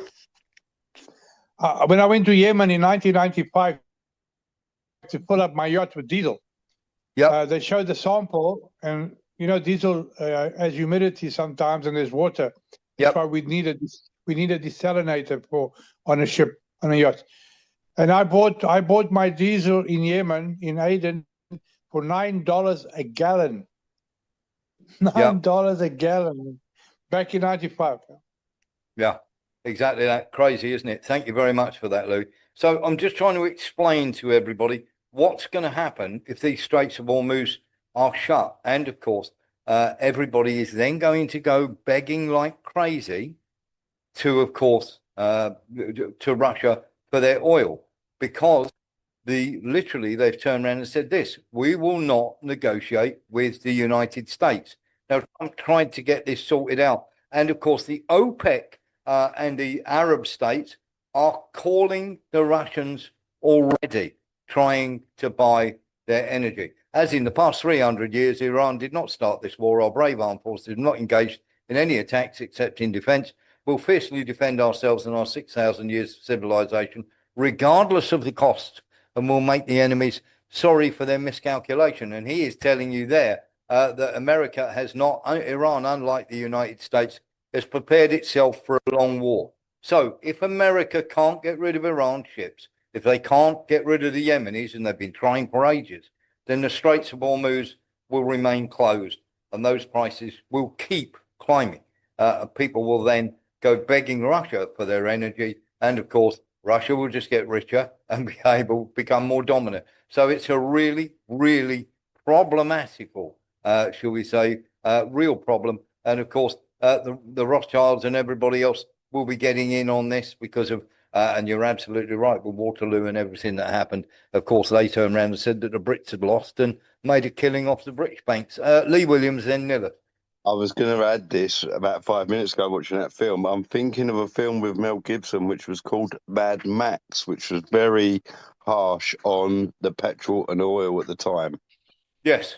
Yeah. It was very much, the Mad Max films were very much around nations going to nuclear war because of fuel. And trust me, there's as anybody who's ever watched Landman will know that almost everything that we make, your tennis rackets, your mobile phone covers, your computer laptop, every single thing has some derivative of oil in it. Nillis. Yeah, before you came on, I was watching a little bit BBC just to see how the other people were reporting it, and they had Elise the set on, and she said, "Oh, of course, this is going to affect Russia really, really badly because oh God, Russia who was get this? all Elise the set. Is it? Yeah, she's like the star reporter on the BBC." Oh mate, don't take any notice of that silly woman. And she was saying, no, I was having a good laugh about it because she was saying it's going to affect Russia really badly because they get all their drones from Iran. Yeah. It is quite staggering, isn't it, that these sort of people would come out there with this sort of nonsense. But they're used to doing this. This is the problem that we've got. And anybody who thinks, yeah, go on, Nicholas. Yeah, so used to lying, but give the BBC its due. They did have somebody else on, somebody Gardner, who is in the wheelchair. He's another quite good reporter for the BBC, and he did say the Russians are weeding themselves off Iranian drones, and they produce their own drones. Yeah, they do. Then he brought up the oil. Brought up the oil price, and he said that Russia's going to do really well at it. Yeah, Russia are laughing. They're laughing all the way to the bank here because the longer the Straits of and Russia won't be in any hurry to get it open if they're making a ton of money. So this is not saying this is going to happen, but just imagine the nightmare scenario of the Straits of Hormuz staying closed for 3 months. That could happen. It's not likely, but it could happen. That does that. Wow. The oil futures market is going to go through the roof. Nicholas. Yeah, also, I heard on the Redacted program about 3 weeks ago that America was now one of the largest producers of oil in the world. I don't know if that's true or not. What you mean Venezuela is? Yeah, there was. Yeah. I believe Venezuela were 10th. I remember putting up a graph. Do you remember we had one of those climbing graphs that showed the oil producing nations? And Venezuela were right up there. America were in the top 10, but Venezuela were right up there in the top 10 as well. This is crude oil, obviously. And then, of course, but it has to be refined and processed. Now, the fact that Venezuela aren't very good at doing that means that the Americans have got to invest a vast amount of money. So it's not going to do them any good in the long run. But here's where we have the problem is that it's not that they've got it, it's what it's going to cost because it's going to be scarce. You know, it's going to be scarcer. If 20% of that oil has to be moved around the globe another way, it's going to take them, another 14 days to go around the other way or whatever. Then that's going to cause delays and it's going to cause prices to spike. And here's the problem. When you get to this hockey stick and it gets up there, okay, it has been shown when it comes to wheat, when it comes to orange juice, when it comes to coffee, when that hockey stick goes up, it takes a long, long time to come back down. Okay, it's not like it goes up, straits are open, all of a sudden, back down goes the price of oil. No, it doesn't. It takes years for that to come back down. And 9 times out of 10, you don't see the benefit of that. Your prices still remain very high. So just giving people a heads up here. And of course, the nonsense that they're coming out with. Ben Gurion Airport has been struck by Iran. Underneath all this massive bombardment, they have still managed to hit Ben Gurion Airport. And we are being told that all the tankers that were there have now left the area. Obviously, the tankers in the air have left the area and they will not be coming back. So just thought I'd give you a heads up on that. Now, we're going to have a little look. I understand if you have to go or whatever, but we're going to have a little look for 15 minutes, 15, 20 minutes at what Alexander Makouros is having to say here, because he's had plenty to say and he wants to sort of get this across. And he is a decent guy. He can go on a bit sometimes, but of course, Trump is this guy is actually very good at the diplomatic side of things, not so much the war side of things. But when it comes to the diplomacy side of things, he's normally spot on. Let's have a little look at what he's got to say here. Today is Monday, 2nd March 2026, and before I proceed with this program, let me remind you again to tick the like button and check your subscription to this channel. If once you've watched and listened to this program, or whichever part of this program you wish to watch and listen to, you decide that you like what you've heard and you wish to indicate that fact. Well, today is, I believe, the third day of the war between the United States and Israel on the one hand and Iran on the other.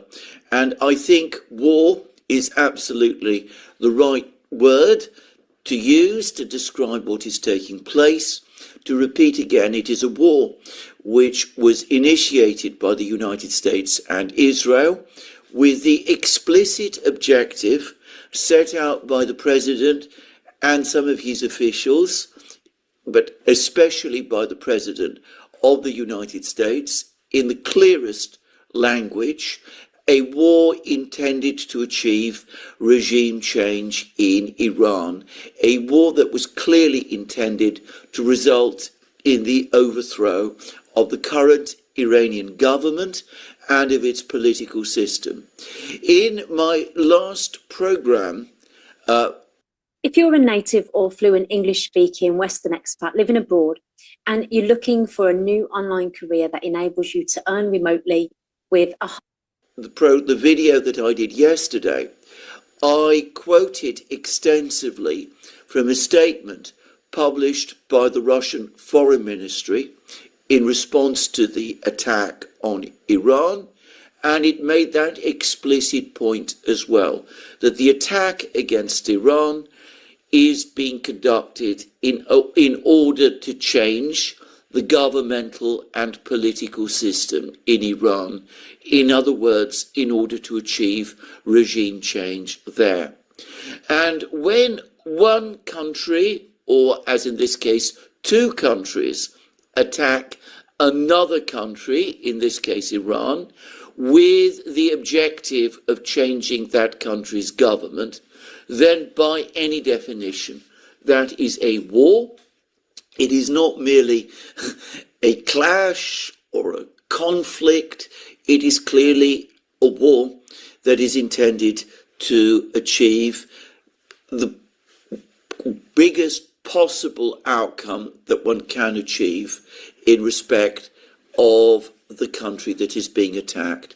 So I have no hesitation in referring to this as a war, except, of course, that I suspect that President Trump and his officials, and probably Prime Minister Netanyahu and his officials, and probably the leaders of the Arab Gulf states, who clearly knew that a war was coming, and, as reports now say, in the case of the Crown Prince of Saudi Arabia, actually urged on this war. I suspect that all of these leaders, perhaps the European leaders as well, imagined that it would end quickly, that with the elimination of the supreme leader of Iran, Ayatollah Khamenei, there would be a rapid change of government. They probably internalized and accepted all of the things that they've been saying to each other for the last few years, and especially since the protests in January, that the government in Iran was unpopular, that it lacked legitimacy, that the people of Iran were yearning to overthrow this government, and perhaps they also believed, and maybe had some reason to believe, that military units in Iran would rebel against the political leadership of Iran, would seek to overthrow the government of Iran, rendering this war quickly over, successful in a short period of time. And, well, we've had many things happen over the last 2 days, but the calculus of this war remains the same. It is a test of endurance. Iran has survived 2 full days of war, or to be more precise, the political system, the government in Iran has withstood 2 major days of attacks by the United States and by Israel. And the longer this continues and that government remains in place, the more difficult it becomes for the United States, and by the way, for Israel too, and even more so, and most pressingly of all, for the various Arab states of the Gulf region, the more critical and dangerous the situation becomes for them, politically and in all other respects. And, well, eventually we will move from the very difficult situation that is already starting to emerge to a potential crisis when it becomes clear that the United States is locked in a long war with Iran, which is exactly what the president and his officials at various times made clear that they wished to avoid. So that is where we are today. Iran is still standing. The governmental system is still functioning. There is no sign of mass protests against the government. On the contrary, it appears that hundreds of thousands of people, perhaps millions of people, have turned out across Iran to voice their support for the government and the current political system, which, of course, in a moment of crisis like this, they are, as people in countries that are under attack tend to do, conflating with the country itself. This is the most relaxing game in 2025. And, well, we will see whether that continues. We will see whether in the days and weeks ahead, this apparent unity in Iran is maintained.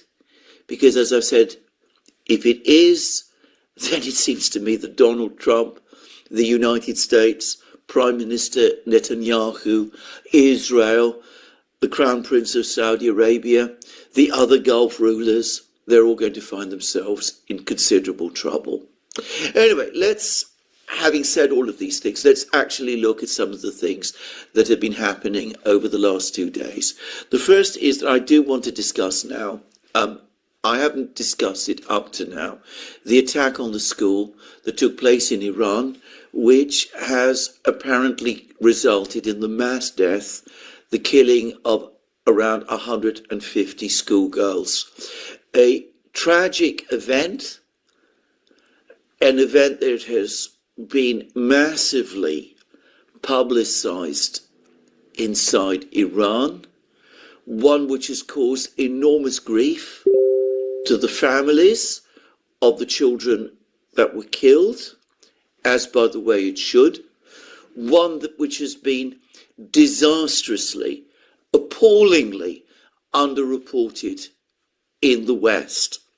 Now, in the hours after that attack came, that strike on the school came, there were lots of reports that the school had been hit by an Iranian missile, an air defense missile, and these reports circulated in the West. I was waiting to see whether that would remain the case. I'd heard that there was an investigation being conducted by various media outlets in the West. CNN is now saying that the attack on the school, the missile that struck the school, was a missile launched either by Israel or by the United States, and which was targeting a nearby Iranian military base, but which went astray. Well, can I say that is something, these kind of appalling tragedies do take place in wars. The point to make here is that I assume, I cannot imagine, in fact, that whose ever missile it was that struck that school intended to strike that school and to kill all of those children. But it's not just a case, in this case, of a missile going astray, of a mistake like that being made. In this particular case, this attack on the school, this destruction of the school, all of those deaths in the school, is a product also of the surprise attack that was launched on Iran in the first few hours. It was during those first few hours that that missile hit the school. The Iranians were given no previous warning that an attack was coming. They did not, therefore, take the kind of precautions that they might have taken if they'd been given a warning that an attack of this kind, an attack of the kind that has taken place, rather, the kind of bombing and missile strikes on Iran that began on Saturday, that they were going to happen. So the result was that there was no widespread alert against Iran to keep the children away from the schools, to evacuate children, to take precautions against the possibility of missile and bombing strikes, which might result in the kind of tragedy which we saw at the school. And again, that reflects the extraordinarily cynical, I would say lawless way in which this whole operation has been conducted. To repeat again a point that I've made, there was no referral of what was alleged to be a preemptive threat from Iran to the UN Security Council. I say that some American officials have been briefing the media that the United States was anticipating a preemptive attack by Iran. I don't believe that. I don't think anybody takes that seriously. And other media outlets in the United States that have consulted the Pentagon, or at least some officials in the Pentagon, have now been told that the Pentagon had no information, no reason to believe that a preemptive strike by Iran was taking place. So there we are. So that's Alexander Makurov's. I'm going to stop that there if you want to see the rest of it, because it is well over an hour and a bit long. It's a very, I haven't seen that particular one, but normally when it comes to this sort of thing, he's bang on the money. Nillis. Yeah, I was hearing on the Sunday Wire from Patrick Henningson, the age of those children in the school were between 7 and 12 years old. Yeah, 5 and 12. It's an elementary school. Yeah. Yeah, there we go. And also something else to tell you about. I've got a couple of things to tell you about, and then I want to have a quick word before we go. Now, the problem, one of the problems that we have, of course, and if you, the nonsense that is coming out with all of this is really, really terrible. And of course, let's have a look at this, because this is what's coming up next. Now, this is the Philippines, out here in the Philippines. Sara Duterte, who is the daughter of Duterte, who has been taken to the ICC totally against his will, put on a plane by the American-backed Marcos Jr., who is the president of the Philippines, has been and was flown out to the ICC, even though they're not signatories to the ICC, and been charged with a bunch of nonsense war crimes. They're now voting, or trying to vote, to impeach Sara Duterte. And of course, the Alliance of Concerned Teachers is at the forefront. I bet you can guess who gives money to the Alliance of Concerned Teachers. Now, that's happening because they want to get rid of anybody who might be pro-China rather than anti-China. And that is part of the build-up that's going to be for the Philippines, for Japan, especially Japan, and in part Australia, for the upcoming problem that we have over Taiwan in late 2027, early 2028. You can't say that you haven't been warned that this is coming. Told you time and time again. They are building the blocks ready for this. Now, I did appear this morning on me just bring. And there's some bits and pieces on there, of course. You would have seen there was quite a few Zionist people on there waiting for, I suppose, Ben Habib to be on there. And a couple of people took me to task, and I don't have a problem with people asking questions. And I answered them, saying, I've been to Iran, I've been to North Korea, and it was absolutely fine there. And there were quite a few people who were on there who were going, well, you know, Zionist who doesn't have a clue what he's saying. You have no idea what you are talking about because you've never been to Iran. You don't know the people, you don't know how they work or anything else. If I was to ask you how many people are in the selection or the assembly, the Iranian assembly to pick a new leader, you wouldn't be able to tell me. You might be able to tell me that all the popes get together. So when somebody has more knowledge than you do, it's probably a good idea to listen. I'm not saying this to our audience because they're very, very good. I'll let you in a minute, Lee. I want to make this point. So very, very simply, we had a lot of idiots that were on there saying a lot of things that they knew nothing about. And they are very, very stupid. And then I got asked the question about politicians. I said I didn't trust anyone of the 650 that are in the House of Commons because they are playing both sides, both ends against the middle. And it is a very simple explanation. It's not for the people in here because they know who I am, but it's for you people out there. Okay. I am totally against what has happened to our children with largely Pakistani, Muslim, Islam, whatever you want to call men. Okay. And I am totally against any Sharia law being any part of the UK whatsoever. Okay. If you want to do that sort of thing, go home, stay at your home where you are. And of course, the people that are coming across are not doctors and nurses. 9 times out of 10, they're criminals who throw their paperwork in the drink. Okay. And of course, this is affecting good, ordinary, actual English people. Now, on the other hand, whilst I give people like Tommy Robinson a big heads up for Muslim grooming gangs and everything else, and Ben Habib, who was on Sonia's show afterwards, and of course, Reform, Labour, Conservative, Greens, they all receive Israeli money. Almost 3/4 of the House of Commons is in the pockets of the Israelis. And in fact, it is so bad throughout the Labour Party. We know that Peter Mandelson was making a lot of the decisions and being the overall oligarch, if you like, was great friends with Epstein, great friends with Nathan Rothschild. And Peter Mandelson was actually renting, or shall we say, staying in Nathaniel Rothschild's house. So what you've got is do you like Zionism on one hand here? And of course, Orthodox Jews are absolutely lovely people. Zionists are not.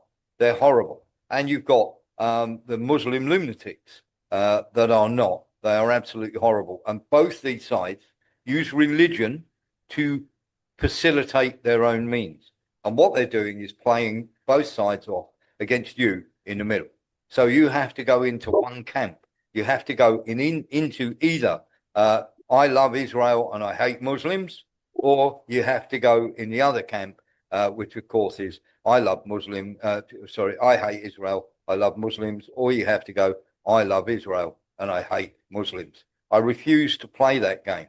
I love Britain as my country that I used to live in, which is now a toilet, thanks to the people that are doing this. Now, remember, when they're saying our support for Israel, these are the people who are flooding your countries with Muslims. Square that circle for me.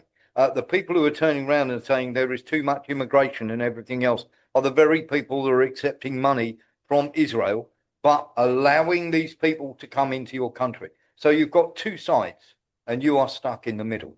Make your own mind up, have your own brain. Don't follow I hate Muslims or I hate Jews, because that's not what works. It is the elites that are doing this on both sides, and it is the elites that are pushing this. Your politicians, your bankers, your arms dealers, and the people at the World Economic Forum and various other institutions who make those deliberations for you. You are an individual sovereign person yourself. Make your own decisions, not what the politicians tell you.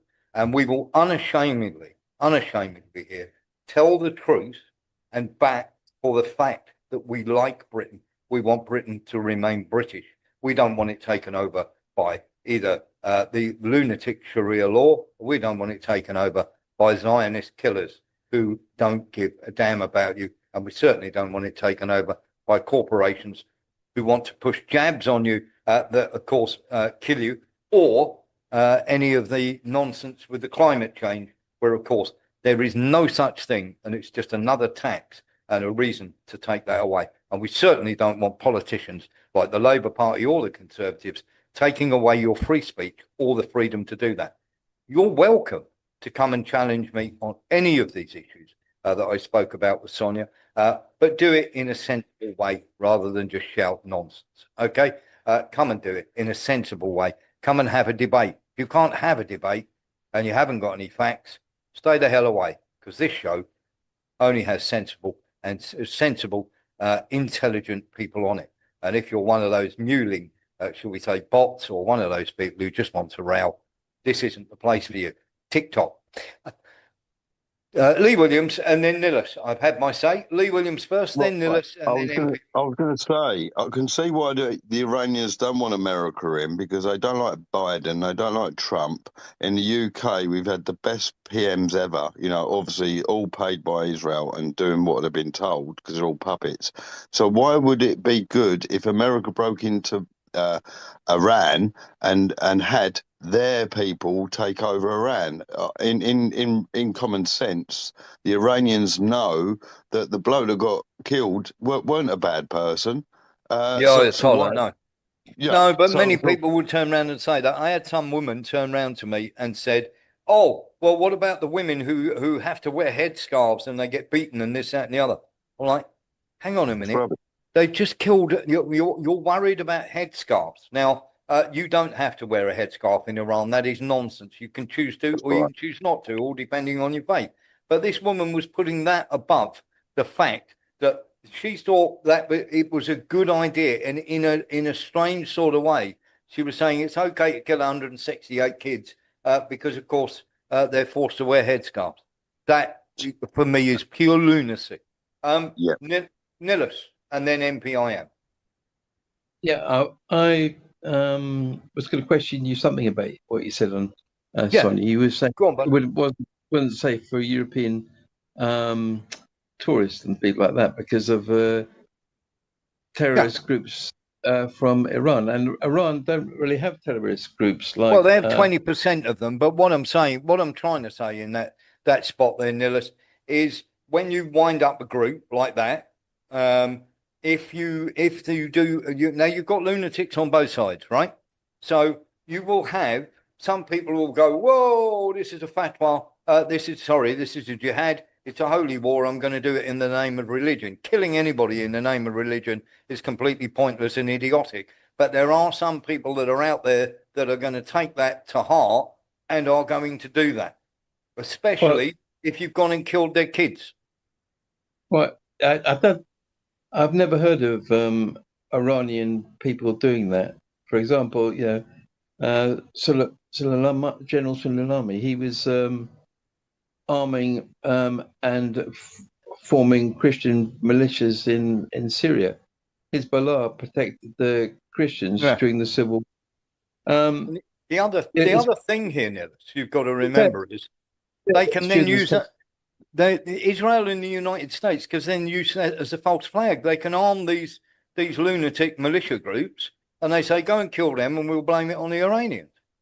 Yeah, but that's precisely it, because all the people that are doing the killing the children, having slavery, they've all been funded by Israel, Europe, or America.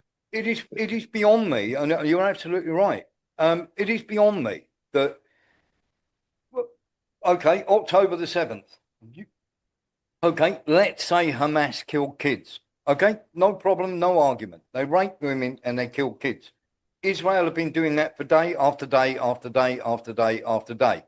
That makes you as bad as them. You are just as much a monster as those people that carried that out. And if you kill 168 children, You have just created a ton of people who grieving. If you put a weapon in their hand and go and kill them, they're responsible for dropping a bomb on your school. Will go and do it. You have, by killing 168 kids, you may well, I'm not saying you have, but you create the possibility for hundreds of potential terrorists. Yeah, but I think that I don't think you'll get those terrorists coming out of Iran. You might get martyrs on the battlefield, going into maybe you might American do. base. But by Things the like same thing, Nicholas, if somebody gets into a person's head and and they're grieving and I've got nothing to live. Well, if you want to strike back at the horrible imperial, strap this to your chest and run into an American base or something along those lines. It could happen. But they could do that with an American base, but they'd never go into an American school. Yeah. Or no, that's more likely to be a trans shooter. But what the point is here is not who will do it. Someone will. Right. And Iran got a very bad reputation for taking the hostages of the revolution. But if you look into the history of that, it was a Nixon government that said to the Iranians, don't bring these people back until it gets into office. Nicholas, I'm not trying to say that Iran definitely will do it. But what I'm saying is what you've done is you've pushed that a lot closer. What if there's groups out there, who are not associated with Iran, but they are associated, their belief system is the same. Then they go, oh, okay, a holy war. Well, I'll have some of that. You've got the Houthis. Houthis have been on. They've captured ships, and then they've sat down, and fed the crew, and they've been dancing with the crew. It's like they have. But by the same token, you'll also see. Once again, falling into the trap of that group. There are bad people out there, and they'll call themselves, I don't know, the Great Western Freedom Fighters against the horrible Chinese Communist Party, say, just as a group. And then they'll go off and they'll create atrocities in that name. Maybe because they're right, bad people. When I look at the history of Christianity, people like Oliver Cromwell, all funded by the Jewish Zionist lobby. Yeah, And I understand. I understand, Nicholas. I know where you're going with this. But what I'm saying is there are Orthodox Jews out there that hate what the Zionists are doing. Yeah, I know, yeah. So, but the good Muslims are not stopping the bad Muslims, and the good Jews are not stopping the bad Jews. So that means that the elites at the very top have got control of it. And if you're a Russian woman and you go into an Orthodox church, you're expected to put on a headscarf, and if you haven't got one, they'll give you one. Yeah, exactly that. When in Rome. Yeah. So what I can't understand is when Muslims come here, they want to do different things. No. But let MPIM in because he's been waiting patiently. MPIM. Well, I'm on a different mindset. That's okay. How many countries still don't have a central bank? Iran is one of them. Yes. You're on about the Rothschild banks. Argentina was one of them, and it looks like they're going to be getting a central bank here pretty soon.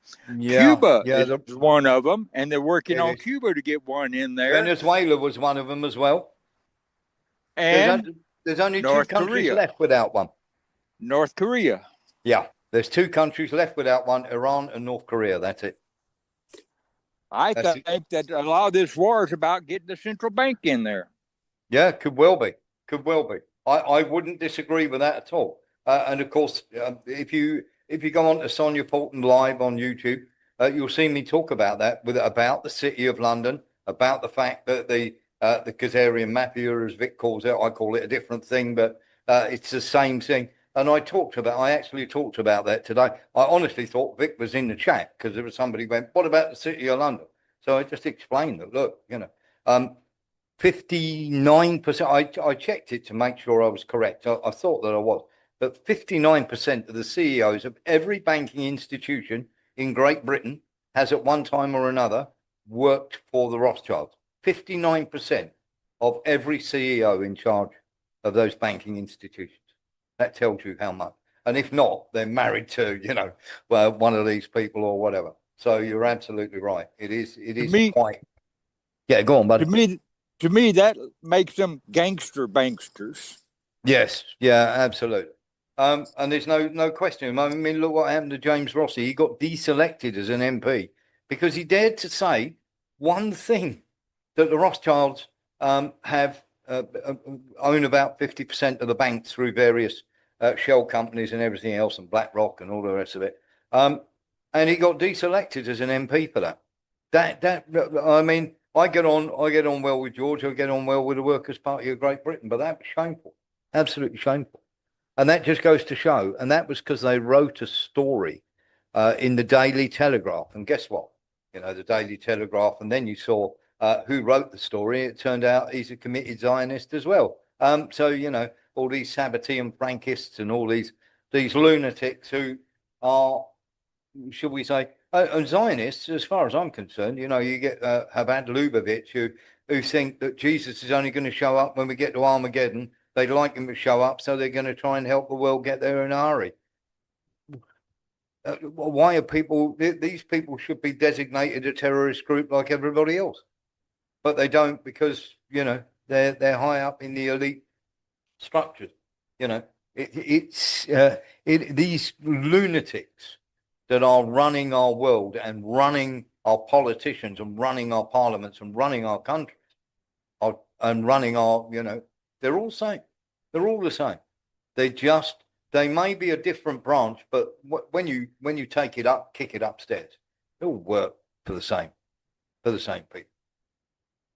And of course, but we sort of went down a rabbit hole there. But just saying, when you look, or if you do see, and you do watch the Sonia Porton thing, and I will put it up on our website, by the way, as well.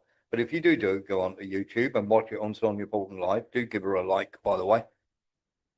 You will see some of these people coming out with arguments that are completely facile because they do not understand what is going on. They cannot see that both ends are attacking the middle.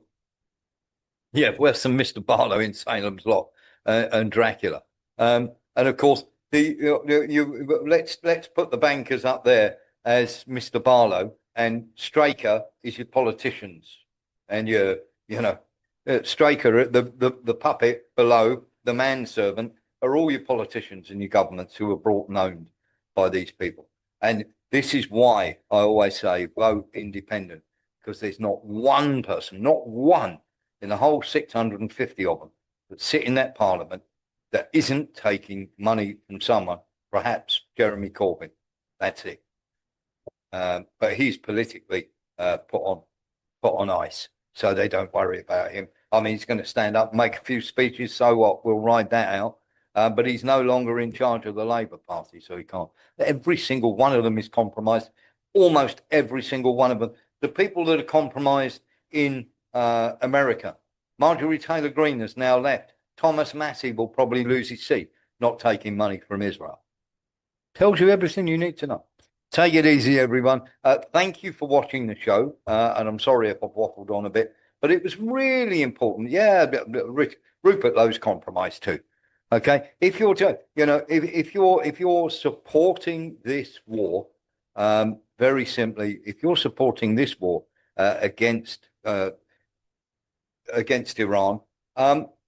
you're an idiot. But if you are one of these people who turns around and goes, well, Iran have got, yeah, they might well have, but they're not bothering you, are they, in your country? If you think that Iran are an existential threat to you, you are listening to too much mainstream media, or you're listening to idiot politicians that when they say stop the boats, you'll go, great, yeah. Okay, but by the same token, you'll allow trans people to, you'll go along with trans rights where they'll go in where there are 40%, 40 times, sorry, not 40%, 40 times more likely to go in your school and kill school children than any other group, including Muslims, including Zionists. Square that circle. Thanks ever so much for watching the show. We will be back tomorrow morning at 7:30. And if you like to hear me ramble on and you like what the really intelligent people, not me, the really intelligent people in the chat say, please come and join us. Take care, everyone. Look after yourself.